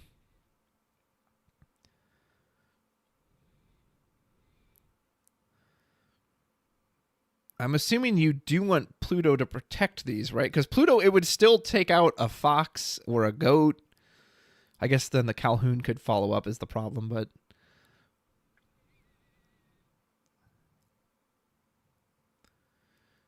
It looks like we are considering the Calhoun. Decandio not happy with the War of Attrition. Perhaps felt he would either lose it eventually if it went on too long, or maybe just wanted to try to get Moyen while his hand was low. I don't know. We'll have to definitely ask him about it afterwards, depending on how this plays out. Yeah. This is really saucy. This is so saucy. Like, and he knows that there's like that friggin' Pluto is gonna do so much work here. Looks like we draw our location. It is a Queen's Castle. That can certainly put a fun spin on this match. Decandio opted not to use the Pluto, so I guess he's okay letting the Piglet and the Daisies go. Yeah, I mean, he just wants Rapunzel value. He just wants that saucy 3/4. I mean, he's already at 11. Plus the Calhoun is going to take him to 13. Plus the... I mean, like, boy knows what's up. Like, he knows what's up. He's been dancing. He's been dancing around the issue the whole game, but finally, the tax bill comes due. Yeah, Decandio definitely wants him to challenge in so he can counter punish with the Pluto, refill his hand with the Rapunzel. I do love Queen's Castle, but I don't know how good it is here when you have such strong attackers on the other side, as Pluto and Calhoun could easily mop it up if they needed to. Of course, then again, you could try to use it as a distraction. So 11, 13, 14. And then Rapunzel, we cannot... 11, 12, 14. Rapunzel 16. Yeah, so like I think like he's gonna be like at a virtual for sure 16 lore. Mm-hmm. So like whatever he draws from Rapunzel, we have to see if we can get him to like the 20 mark.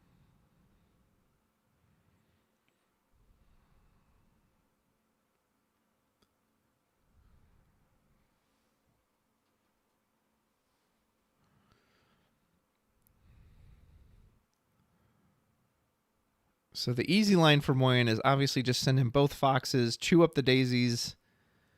Calhoun takes out the Piglet. But then what do you follow up with? Befuddle. I guess you could bounce the Calhoun back. That's not terrible. Could. Prevents 2 lore. That might have been the one argument to... So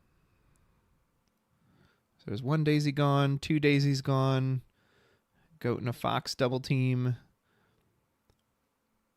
Surely Calhoun would take out the Piglet, unless he wants to keep her safe. Looks like Calhoun is going to take out the Piglet. We'll gain 2 lore off of that. Moyen will go to 7.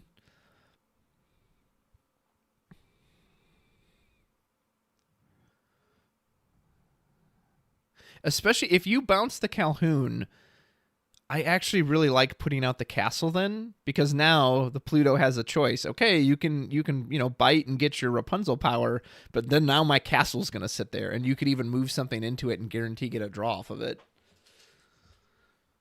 Mm-hmm. And I think he should have just enough ink for that. Yeah, 1 for the befuddle, 1 for the castle movement, and as long as he inks something, then he can get the castle out itself.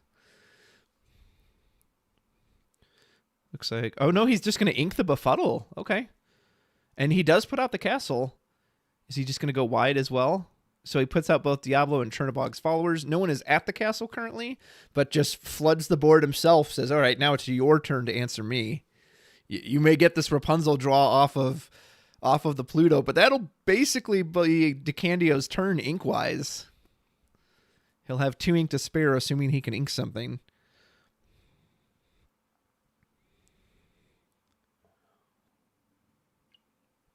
Man, and it just flipped right back. It's looking so good for Moyen now.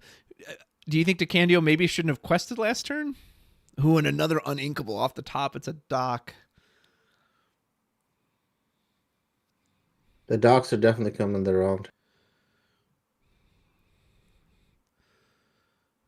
So if you want the draw, you bite. What would you bite here? Probably the goat, just to get it off the board.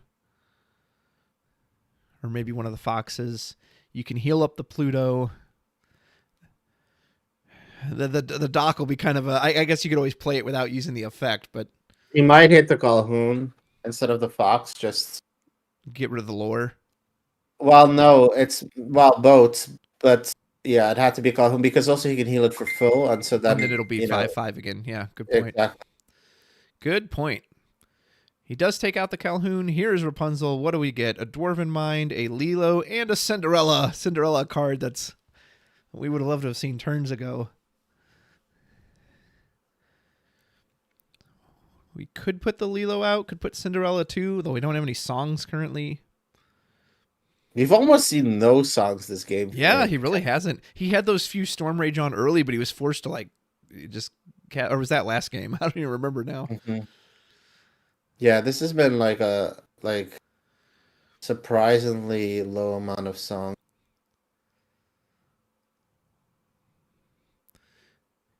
Calhoun can trade with something or put damage on the castle. Looks like we're going to take out the Fox. We will get 2 lore off of that, so Decandio should go to 13. The Doc just having 1 strength isn't going to threaten much here. Could potentially threaten Diablo or Chernobog next turn. Mm. Oh, is he going to quest?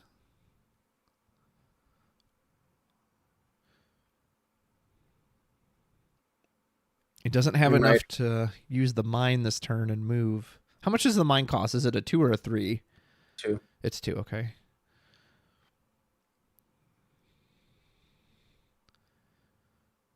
He is going to quest with the Doc, okay. Perhaps feeling it's done its job and saying, okay, if you challenge me, I got to slow you down somehow. It probably has to be the this is tough because he is due for some spells, but while he's deciding, just a quick shout out to everyone in chat for watching. Thank you for watching. Hope there haven't been any production issues. I know I got Decandio's name wrong earlier. I'm sorry for that. I've been corrected. Thanks to my lovely co-host, Mr. Elrathion, if I could actually say names correctly. As you are watching Game 3 of Moyen versus Decandio in the Lorcana Cross Continental Challenge. And this one has been a very back and forth kind of standoff type of game. It is currently Decandio's turn, and he is deciding what to ink, if anything. He used 4 on the Rapunzel, so he does still have 1 active ink currently. So he could just jam out something like Cinderella if he wanted to, although with no songs, I do not know how strong of a move that would be.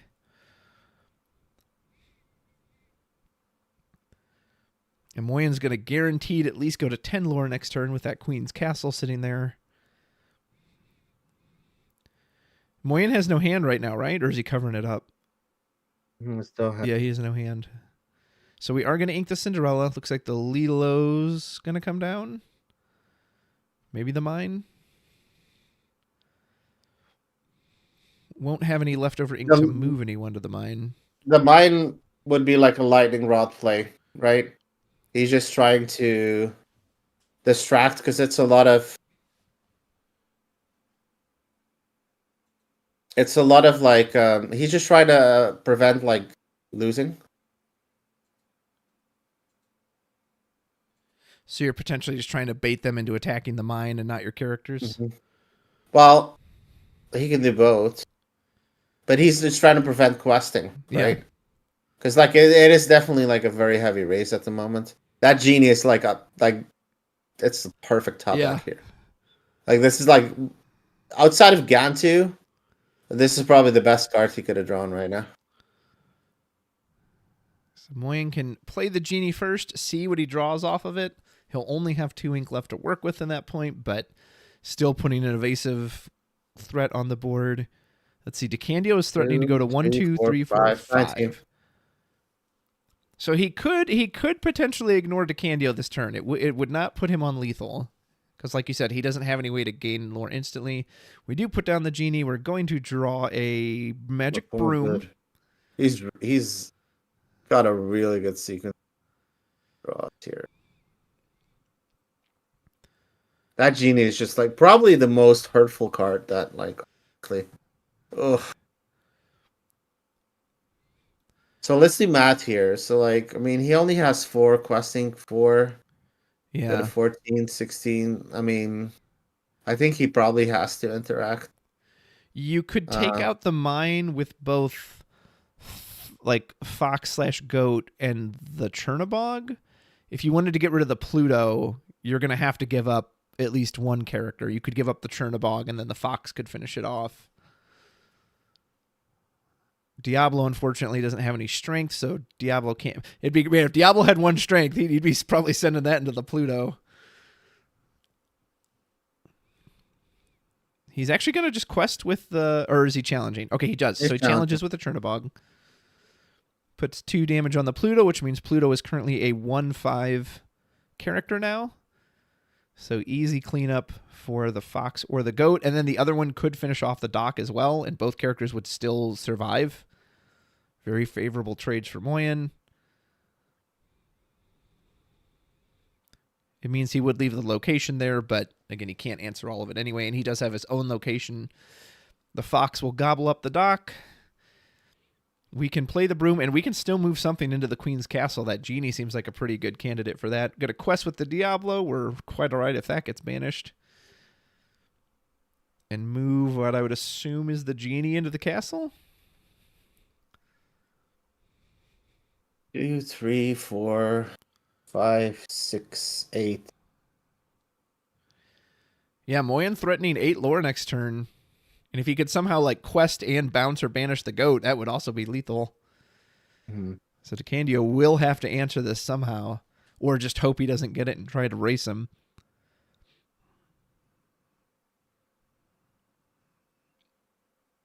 And the only thing really left to decide on the turn is what to move into the castle. The rest of the ink and characters cards have been played and expended. Yeah.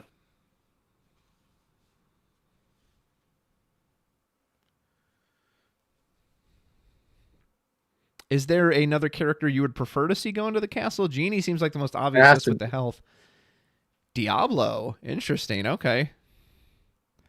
Maybe just trying to bait him, say, hey, please take out this Diablo so I don't draw a card. I think I would have preferred Genie, probably. I think so too, because especially with no real singers. And he draws another... Is that... Okay, that one's happy. Still not an amazing card here. Did he get his lore? I believe so, because he was at 14, so now he's at 15. I'd say you could take a risk and just quest, but the Rapunzel would surely be banished. But Moyen... I think you need to quest for sure. I don't even think it's about risk or no risk. I think you could just try to race him. Moyen has no cards in hand. So if you can load up the board with Lilo, any amount of threats, and just say, okay, you answer me now. And if Moyen doesn't... I think we probably actually shoot it to Diablo because it's -1 lore. So then, like, he's gonna be, he can quest for 1, 2, 3, 4, 5, and then 2 is 7. So that puts him at 18. And if he doesn't answer that... Alternatively, he could go for blowing up the goats. Like, the goat might be interesting too because, like, it actually denies the balance loss, right? I think that's a way that you could do it. Yeah. Yeah, and with these dwarves, you can take something out just by moving into the mine. Is there a world where you ink the Lilo and play the dock and just see if you can't get something better? No. No. You don't Lilo is 2 quests. Lilo is 2 quests. What about inking the Happy and then playing Lilo and Doc? Well, he wants to move to the mine, so no, I don't think you do that. He puts them all out. Yeah, I think that's correct. He just wants ink. Does get another Rapunzel. Gets another mine.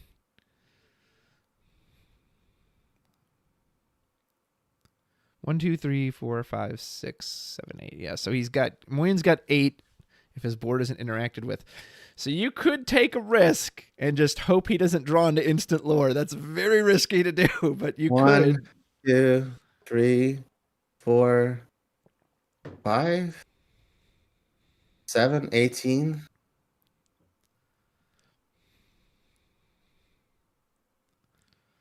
Because if he doesn't draw a way to bounce the goat, or like the rose or any other instant lore,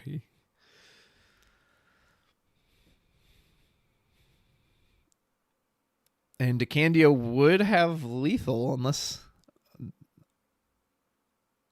Let's see, the Lilo and the other 2 would be 4, so he would need to have 1 more guarantee. So he is going to ink the Rapunzel, He's going to move the Rapunzel to the dwarves' mine. We'll get to shoot something for 1 damage. Opts to take the fox out. Wants to take the damage off the board. Quest for the Rapunzel will go up 2 to 17. And Decandio, this could be his penultimate turn. He needs like he needs like a fire cannons. Yeah, Elsa something to deal with some of these characters. Did he draw for? He did, but he hasn't revealed it yet. It's face down. So the Diablo, he does draw the instant lore. And he should draw a second card, right? Because that should be the Diablo at the castle. Mm-hmm. Well, I mean, you don't have to. Yes. It is optional. Yes, but it could be that he forgot a castle draw. Oh no, that wouldn't be good. Because this flower isn't doing a ton for us right now. 13, 14, 15. Because he does not have enough on board to deal with both the Rapunzel and the Dwarven Mine. Oh man, did he just forget the castle? You cannot say this. You cannot. Go ahead. I mean, somebody's. I can't hear the Discord chat, so you have to let me know if there's. No.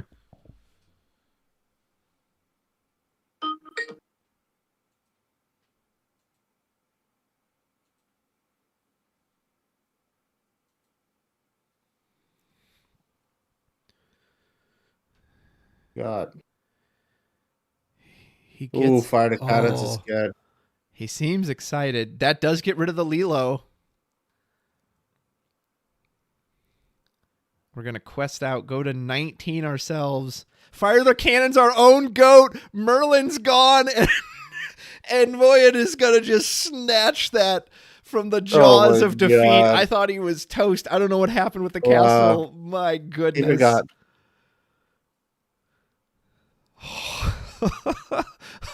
Oh man! Wow, what a game! Man. I mean, that was just everything he needed. That was everything he needed. Wow! Oh my goodness! Wow. I would have shot the goats. Honestly, I think that was the mistake. Oh, with instead of getting the fox, hitting the goat instead. He should have get the goat. Yeah. Because it's too risky with the bounce or like killing it himself, you know. Yeah. I think that was. Oh man. All right, let me check. We'd love to get a. Good. We'd love to get an interview here, but I think the he had to go for the goat. What a match! Okay, let me see if they're lining up for interviews. Give me 1 second. I'm going to put the slideshow back on really quick, folks, while I try and see if we can't get them for interviews.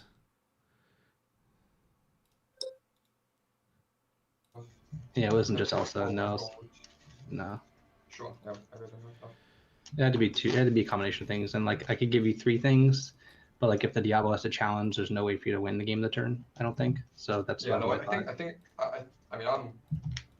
definitely thought it was correct for you to quest and have me have that out instead of like giving me the outs out, I guess. Yeah, it was. Because if you don't have that too low, then suddenly I have outs where I just survive instead of the outs where I need to win. Yeah, I could have played the Lilo instead of the mine. The turn I played the mine out was my hand. The Lilo and mine. I know it wasn't lethal, but I thought that there was like, even if it wasn't lethal, you still had to answer stuff that turn because you weren't able to win in 1.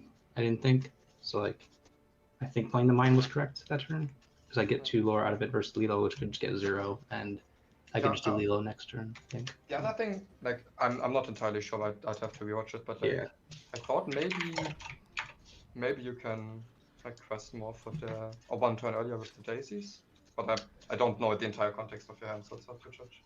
Yeah, I mean I played the Pluto and then I passed. My hand was Calhoun Pete, and then because I was after the dock, And I'm just gonna mute myself in so I there. went Okay, Piglet. setting them up for interviews. Piglet dock, discard dock. And like that turn, I drew the dock the turn I played the Lawrence. There's the second one, and I was just like, any card but that, like any card, because I wanted to play Smee dock the next turn, so I didn't get. And I just like, I do Storm and Storm.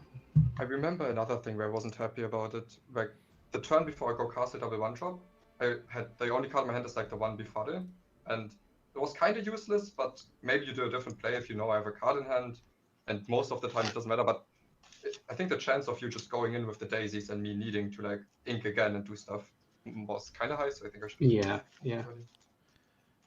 Boys, Yeah. can you hear us? That game was very interesting. It may have. Yeah. I think it also. They're not in the channel here. Oh, they're not? Oh, okay. Oh, we were hearing through hers. Okay, well, we'll see once they join. If and when they join, then we can talk to them here.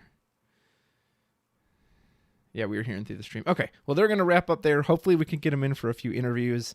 Man, that was really good. That turned out, like I said, I was kind of worried for Moyen after that first game because we got to see Steel Song essentially do what Steel Song wants to do and just kind of pop off. And so I was like, oh, man, is he just going to completely beat up with him with his song power? But we showed that, hey, if you don't draw it, if you don't get that consistent opening, like that gives your opponents a chance to fight back. I really would love to hear his opinion about the attacking the like hitting the goat. Yeah. With one of his warps.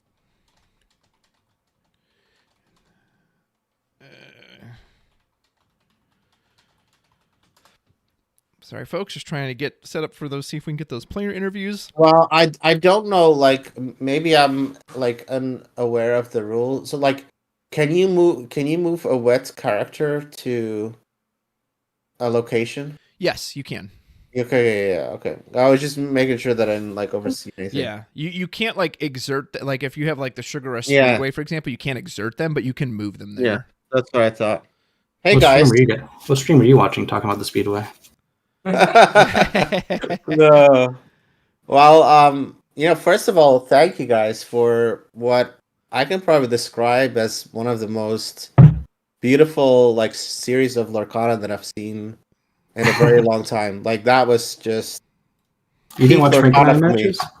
That was peak Lorcana for me. Like, I don't know how you feel about it, Ridrose, but Ridrose. Game 3 was like very, very interesting gameplay. I think first two games weren't the most interesting. But even having game 3 be such a nail biter and lots of decisions mattering was very fun. I was telling that to Elrathion here was that I was a little worried for you, Moyen, after that first game because, we saw Decandio just get to do what Steel Song wants to do. And, hey, I'm just going to remove every single thing you put on the board and you basically don't get to play. And I was like, oh, no, is this just going to be like a really short series? But it totally flipped after that. Card draws are a big thing, too. So, yeah, do you guys have any kind of overall thoughts before we ask you some specifics? You can go first. Sure. Well, I wasn't super worried. I think so. I only tested the matchup like 8 games before, and it seemed there was lots of like overarching things that I thought would go my way, which is basically I kind of win the long game because of genies and Elsas. At some point I gain board control also with foxes, crabs. Mm-hmm. And it's not super easy to just quest away as the Steel Song, because there is like especially if you hit one of the 2 Calhoons, and also the daisies, which is one of the main ways they could be aggressive, has huge downside because I can use the cards I get very well, and the Cinderella, it worked out very well in the first 2 games, and it was able to sing a lot of songs. But with me having 4 Fire Cannons, there's also a bunch of games where I draw the same amount of Fire Cannons as they draw Cinderellas, and then if they can't sing songs early, it like stalls out long enough until I get to like the cards that could actually win board. Yeah. Well, you mentioned. Oh, go ahead, Decandio. Oh no, go ahead, finish that thought. Oh no, I was gonna ask a next question. So yeah, you finish up first. No, yeah, it's a very close set. I think there's a lot of back and forth. One of the key cards is Mim Fox. Of course, like all my things, you're trying to survive at 4 health. And Fox is like one of the best ways to get into that, because even if there's a crab involved, it usually means that like there's a body in play that can either be challenged or isn't as big, and can, you know, I could get value out of Rapunzel in some way. And a lot of the game comes down to Rapunzel value, I think, from my side. And yeah, there's a lot of back and forth there, and Genie does a good job. Kind of what you're saying about how the long game goes in your favor. I really only have answers to Genie in the form of either strength or a happy plus mind activation. So Genie is definitely a difficult card to answer because I have a lot of challenge based ways, and I usually try and have people challenge into the mind to get Rapunzel value or other things like that. And when they can just have Genie into Fox, not only does that clear the mind, but also then makes it so that I can't have anything that survives a 4 health or 4 strength character except for Pluto, really. So it's a tight dance. I didn't play too much before and practice-wise, but it was definitely, I mean, game 1 I stacked my deck, so obviously that was great. And that was just awesome. And so afterwards, we learned to cut correctly. No, I'm kidding. But yeah, it was a good set. I really like that third game. There's a lot of things I want to go back and talk about and probably go over at some point later with that game, because it may have come down to literally the turn 2 quest that lost it for me. Just giving him the 1 extra resource mattered every bit because he did every card. And Daisy has that huge drawback, and it's not typically great in this matchup. Cinderella is definitely where I want to be. But yeah, it was cool. Mm-hmm. Well, and you mentioned Daisy. That was something I wanted to jump on. And if you watch it back, I apologize. I think I called you Brian like 30 times. So I eventually learned your name is Brennan Decandio. So forgive me for that. So Daisy, that's a very old joke. I'm sorry. It's okay. So Daisy, your opponent's deck list, and one of the things that we were talking about was that Moyen really benefited from the Daisy in this matchup because he has almost all characters in his deck. Was that something that was going through your mind, especially in that last game where we saw Daisy not quest and just kind of sit there for a couple turns? I mean, that happens a bit. Honestly, with the card, it's a lot more versatile than you'd expect in matchups where it's not good, but it is uninkable, so you have to play it. Mm-hmm. So I've been reluctant to include it in a lot of the more traditional-looking Steel Song deck lists, is that it's just not very good early, except maybe against Blue-Red. Ruby Sapphire is one of the decks that you really wanted against, or Steel Sapphire, where they have a 50-50 chance to hit or not. Yeah. But in these decks, it's mainly there to help kind of claim or close. I like to call it claiming, where you just simply present lethal that's upright and play a Pete or something like that, where they can't interact very well with it, and you try to win the game that way. But Daisy definitely has a drawback. It's a good card, but I might be looking to, I don't know if you can move away from it, because you just need a critical mass of Lord characters in this kind of deck. But it's certainly something to keep in mind when you're playing, that you don't just want to quest, especially early when resources can be super tight, to kind of blow it open in one direction. Because every bit of lore, every card played mattered that game, as you saw. So from both sides, even. Yeah. Well, I want to walk through the final moments of that last game that we saw, which was such a nail biter. So Moyen, let me start with you first. Did you draw for Castle? Did you mean to not draw? What happened there? Yeah, I knew the cards on the top of my deck. Didn't need to draw. He's like, I draw when you know it's coming. I was wondering, because I knew it was like exact cards. I'm like, you should have 3 cards, and you only had 2. I'm like, wait, did you? I couldn't think of it, but yeah. I was like, I guess you have 1. Yeah. That's kind of stupid. My bad. Yeah. No. I mean, you pulled it out. Like, that was go ahead, El. Yeah. So, Brennan, I have a question for you. Did you at any point when you did the location move consider going after the goat instead of the fox? No, that's just worse. Like, the card quests, right? So it's the same meta lore as if you kill it and they get to quest with something else. So it's exactly the same. So no, killing the goat doesn't do anything.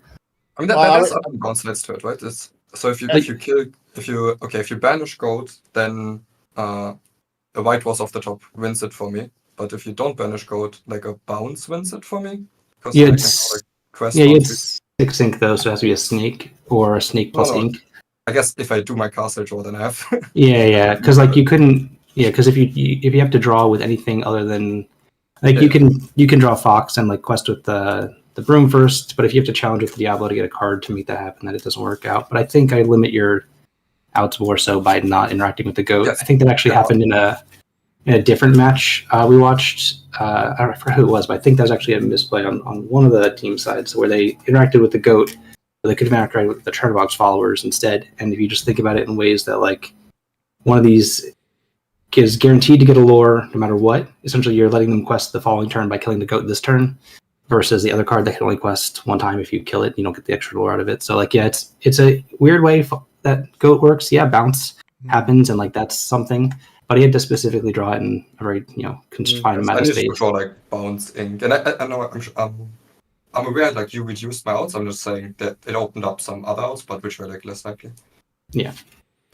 So also because of that, and I also was like in the game. I was gunning for that lore. I was trying to set up the board state where maybe they would be inclined to banish Fox, but banish the goat. But still, Brennan always tried to banish anything else before the goat. Yeah, you definitely were like almost like a dancer or a dodgeball player dodging Rapunzel's so many times. Finally, you had to succumb, but man, like you're very good at like tapping your Smee, not questing with your Smee, then questing with your Smee, picking it up with the fox. There was the turn where I think I wanted to banish Daisy, and I could just do it. Or was it? It was a Lawrence, and I like bumped with the broom, and I could just banish it with my Smee. But if I do that, I immediately open up the Rapunzel lines. And yes, using the Fox for that was expensive because Fox is a great card in the matchup, but at least I stalled a little bit around the Rapunzel. Yeah, and I will say that like nothing that you see done on either player's turn. What the world was that? Yeah, I don't say someone joined and it set off like a Lorcana alert. Like nothing that you see done, I think on either side is at random. Like you can see me on turn like 3 not quest with this me, then quest with this me on turn 4. Like this isn't random. Like these aren't just like, I didn't do it last turn for whatever reason, even though it's basically facing the same board. It's like I don't want him to be able to fire the cannons this me on a key turn, so I'm doing it into a turn that he really wants to play a genie or something like that, so he can't use his ink as efficiently. So kind of eating your opponent's ink in some ways by making them do awkward things on different turns is like a big part of this game, I think, that isn't highlighted enough, where you kind of try and force awkward situations by like exposing certain things on certain turns where you may not have otherwise. So like there's a ton. That third game was very, very, very much complicated down to like the turn where I even went, Piglet plus Happy or Piglet plus Doc. I mean, I could have inked the Piglet, played both Docs out. The one extra ink might have made a difference depending. Like I could have, like how it might have worked out, I think, because I could have played the Calhoun and the Pluto one turn and inked, and instead of I just inked a Pete and passed essentially. Yeah, like that might have been different. Like everything was just a ripple effect downwards, and that's just how this game is really. It's why it's so much fun. There was just one more thing that I'm not sure maybe was that easy to pick up that happened that game was in the turn where I did like a lot of trades with 4 strength characters and with a Calhoun, where him inking, leaving up so much ink, still inking the Pete was like, okay, that one card in your hand is 100% Rapunzel. So I knew it was happening. I was still forced to trade the daisies because otherwise I'm just losing. So I have to let it happen. But then I had 2 options. Either I just only challenge with my 4 strength characters, which means after the Rapunzel draw 3, it's still on 4 willpower, it's still damaged. I can just trade it with the strength guy again. Or I capitalize on the 2 lore of the Calhoun and get the 1 extra quest in with one of the foxes, which is like 3 extra lore, but after that maybe I have to bump the Pluto again, or just leave it up. So that one was to me one of the biggest decisions that I had to do. Yeah, that one was interesting. I actually also wasn't certain which way that would go from your side, because it essentially gained, I don't know how much lore you actually gained, because it cost you the lore that you would have been able to get from the character that you had to challenge into the Pluto too. So like you can't just say it's +3, it was -1 in some other area too, but it opened up a lot of potentials, and it made it so that my line was a bit cleaner, but it also gave you a little bit more lore there. Yeah, for sure. It was definitely an interesting turn to look back on all the possibilities with our hands and stuff. And it's always fun. Go ahead.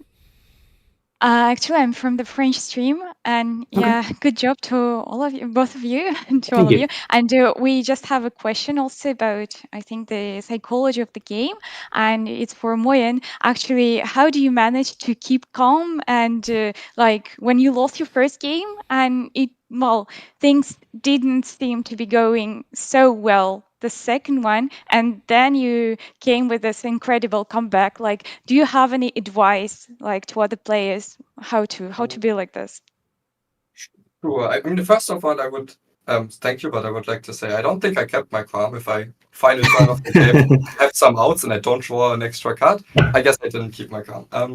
But jokes aside, I guess I think most of it comes with experience. I think I've played card games for a long time. Brennan has played it for much longer than me. So at some point, you Not that old. Okay, you don't get too upset about single games anymore. You know, losing a game doesn't mean suddenly the matchup's terrible. You can kind of have a grasp on, okay, this happened this game. That's maybe why it went that direction. That doesn't mean it has to go this way again. And there was no reason to panic really after losing a game. Okay, so let me Thanks ask you. a lot. Oh, sorry, I didn't mean to cut you off. Please go ahead. No, I think you can speak. Thank you. Oh, thank you. So we're in a brand new set, As Right See. Both of you had some cards in your decks from this new set, so I'm going to ask you both. I'll start with Moyen. What's your favorite card in your deck that you've been playing around with? It doesn't even have to be what you think the best one is, just your favorite. I know you had Calhoun, Diablo, Genie. Which one are you really high on? I mean, I think Gantu is just the most fun of the ones because he's just a big, beefy boy that quests for 4. He's not necessarily the best out of these, but he can fulfill some interesting roles in decks that weren't able to be filled otherwise. I think maybe last few sets there was sometimes some people played like the 6-drop Robin Hood, the 4/5 that quests for 4. And it's kind of that card, but just a little bit earlier and with a very good step line into like removal meta. Yeah, Gantu's a beast. I was sad we didn't get to see him come out in this round. Okay, Decandio, what about you? And I think you've said on some of your videos before that you felt like Steel Song didn't get a whole lot this set. So how do you feel?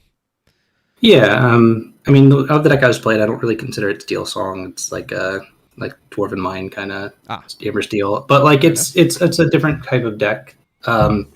I did say that I thought that Pluto was the best steel card in the set for most steel decks. I think that's probably true, but I think the one that's impressed me even beyond that the most is Calhoun. We've kind of long been starved for cards that cost 1 or 2 that really survived the Mim Fox / Let the Storm Rage On test, and it does really well. And it also gives a good way to come back when going second. It's a very strong card for challenging and for surviving, some of the early momentum swings. So I'd say like Calhoun's the card that's impressed me the most in play across not just this deck but many decks. But I still think Pluto's great. It definitely is just a massive body. It makes cards like, I did ignore the kind of Queen's Castle that game, and it was hard to imagine, in a previous form that you're trying to just do that for a few turns, but you kind of can, and if games where you can't, sometimes it's really awkward into a Pluto. So Moyen had it at the perfect time where I'd had to give up a little too much to want to play that, play into that card there. I had to give up my Rapunzel value, which I couldn't really do. But yeah, no, those 2 cards are been really good across, again, this deck and others. So. No, that's awesome. Yeah, I remember the turn you put that out, Moyen. I think we were saying in the commentary too, with that you put it out at a time where, if Decandio had wanted to challenge back to it, he had to essentially pick. Either he has to go after your castle or he has to go after your characters. And that's kind of locations in general, right? Usually they set up that choice. Okay, you're going to ignore my location, or you're going to ignore my characters. So that was a really good pressure turn for you. Yeah, I mean, that turn, he showed me his hand basically with the turn before. So. I said it out loud too. Well, yeah, after I called it out, he said, yeah, okay, that's the thing. But it was, I think against any average hand, I can't really make that play, because if he's not exactly to force, like has a forced play line, and he can just do something else and challenge my castle, it's really, really bad. I think card's really bad in the matchup, but still there was like a small window where it got some value. Absolutely. Well, Elrathion, these are kind of all the questions I could think of. Was there anything else you wanted to ask our fine players here? So on game 3, there was this funny moment. So in the opening play, you had, I believe, Moyen, you had a Broom, and then Chernobox and a Fire to Cannons. Yes. So, and what made you go with Broom over a Chernobog, for instance? And the biggest reason is if Brennan plays Daisy on one, I can Broom quest and without banishing it sometimes. Yeah. Other than that, maybe it's a little bit less clunky because to get the draw off, because that turn I'm like playing character for sure. But yeah, the biggest one is just the Daisy. Yeah, that makes sense. And probably you were probably happy even to let Daisy do her thing for a while, because it would give you a nice card draw with 51 characters in the deck. Yeah, the deck's very good at using the cards that you get because it's so low curve. Yeah, the interesting thing is Daisy's so bad in the map. Like, not so bad, but it's bad. Not my preferred one drop, right? Yeah, I play either the ones over most of the time, but Yes. it's uninkable, so Yeah. And the interesting part about that is, for example, followers and Maleficent being able to be challenged so easily by a Daisy, because that's what Daisy is best at. It's challenging, bumping, and getting Rapunzel. That's like, those are worse into Daisy, but because my opponent doesn't want to play Daisy, they're actually kind of okay. But if they draw a Daisy, they kind of have to play the Daisy because it's uninkable. So there's some back and forth in the one drops in this matchup. You brought up the point about uninkables, and I kind of want to ask you both this. I'm sure it'll change based on the type of deck you're playing, but just kind of as a general rule, is there a certain number of uninkables that you're like, okay, I cannot go over this, or are you like, nah, it just depends on the deck, and I'll just see what makes sense? I think these... okay, you can go. Yeah, it entirely depends on the deck, and there's no real rule, and I'm half the time going to be wrong because I'm way too conservative. So, like, I have my own rules, and that's what I'll follow, and people can do whatever they want, and I can enjoy when they miss their ink drop because of uninkables. So I don't know. I try not to go that high on uninkables in most decks, and like especially with the card Sail the Azurite Sea, people are like, "Oh, it cuts an uninkable from my deck now, and I replace my one jump aheads or whatever." But like, it really doesn't function the same way as one jump ahead is as far as your uninkable count, because it demands another inkable from you. Mm-hmm. So like, you really shouldn't be looking at your blue-red or blue-steel deck going, oh, I have these uninkable slots to fill. It should be like, all right, there's still uninkable slots, really, kind of, like maybe maybe instead of 4 uninkables, you should count as 3. But like that just means that I have more flexibility in the game I'm playing, more so than like I get to now just push the kind of limit more, which we saw in I think yesterday's match. I think Lamb Chops had some ink issue at times, and playing a Sail sometimes just isn't the right answer for it. I think he inked it one time even, just because that's what you have to do. Thank you for that answer. What about you, Moyen? Yeah, I think setting up inkability rules is mostly just a cop-out for doing the real work that goes into these decisions. It's like, okay, one jump, how far go, Quill, Dog, all of these have different impact. They don't all have the same impact as all the other uninkables. Yeah. Or like, let's say a big Mufasa has like huge flexibility costs, whereas maybe a Maleficent one drop really doesn't, or like a Dog 2 drop. And then, so basically you have to regard all the context. Maybe you can do some of the things that I like to do is maybe do the math on if in this deck, let's say Sapphire Steeler said, if I play this amount of uninkables, how often will I be forced to ink the Quill just to get to 3 ink when you really want to be playing out the Quill? Or let's say you get to the Quill, so you need 3 inks until turn 3, and then after that you're chilling, but also you keep like a Flower Charm in your opening hand. Let's say now I don't want to be forced to ink the Flower Charm just to be able to play out the Quill. So then you can do the math on with any amount of uninkables that I could be playing, what's the chance that any of that happens? And that's that. I think a lot of the time people then think, okay, now because I did the math, now I have this exact number. Mm. I think then you only know, okay, if I was to play another uninkable or one less uninkable, how much would it change the chance? And is it worth changing that chance? Like, how much does the uninkable I'm adding or removing like improve or decrease some matchups? So that's all the work that I think you should be doing to get like a good sense over it. So I'm similar to Bren, where I don't really like the easy rules. Yeah, I mean, no easy rules are great, but like here's just a philosophy of going like if you're like above a certain number, like say above 12 or 13, like you just have to make sure that the uninkable cards that you want to play are good enough to always want to play. Like that's really what it is. Because if you're playing something else over an uninkable, that's just going to lower the amount of inkables you actually, have in your deck. Yeah. So like they have to be the cards you actually want to play every single time, really, or are powerful enough to ignore. But it's the powerful enough part isn't really as relevant. Like cards like Lucky Time, of course, are powerful enough in some ways. But yeah, it's there's no real rule, but general sense of make sure you want to play the cards that you're putting in that are uninkable almost at all times. Awesome. Well, I'm sure everyone Forward. appreciates. Oh, go ahead, Moyen. No, it's Elrathion. I didn't realize we had similar voices. Oh, you're good. I was just saying, I'm sure everybody appreciated that insight. Well, gentlemen, go ahead. So just maybe a wrap-up question here, unless anyone else has something. So looking forward, there's obviously 2 more rounds, I think, for the tournament. Mm-hmm. The deck lists are open now, right? So what decks do you each respectively would you like to be paired into, and what are you hoping not to get paired into that you feel maybe you're in favor into? I don't really care. I just take the next matchup as it comes and try to win it. Not afraid of any matchup or player. Yeah, kind of the same. I just want to play. I mean, I want to test against the better players and see how even a bad matchup feels in some ways against people who know what they're doing.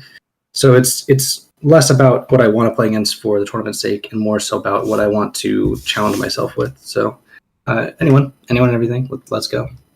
Awesome. Anyone else? Anything else they want to wrap up with? No.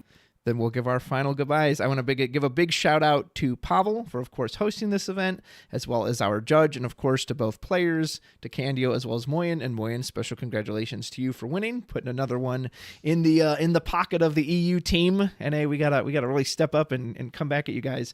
Thanks to my co-caster here, Elrathion, for helping me stream. Thank you at home for watching. I really appreciate it. I know this one wasn't on Twitch as well. I kind of had to set up the stream last minute, so I apologize for any audio or visual issues or names that I got incorrect, but bear with me, work in progress, and I'm hoping to just get better every single time. Don't forget to like and subscribe while you're here at the channel. Elrathion, if you want to put anything in the video links or chats or anything as well, feel free to advertise that stuff. I encourage you to check out Decandio's work. He's got his own channel. He has a lot of great videos, and I've seen Moyen on the Lorcana podcast as well, which is very good and I enjoy listening to. So please check out all that. Thank you for watching the Cross-Continental Challenge. Boys, thank you so much for entertaining us here on this fine Monday morning of November the 25th. And until next time, folks, enjoy your Thanksgiving, enjoy the rest of the Cross-Continental Challenge, and we'll see you later. Take care.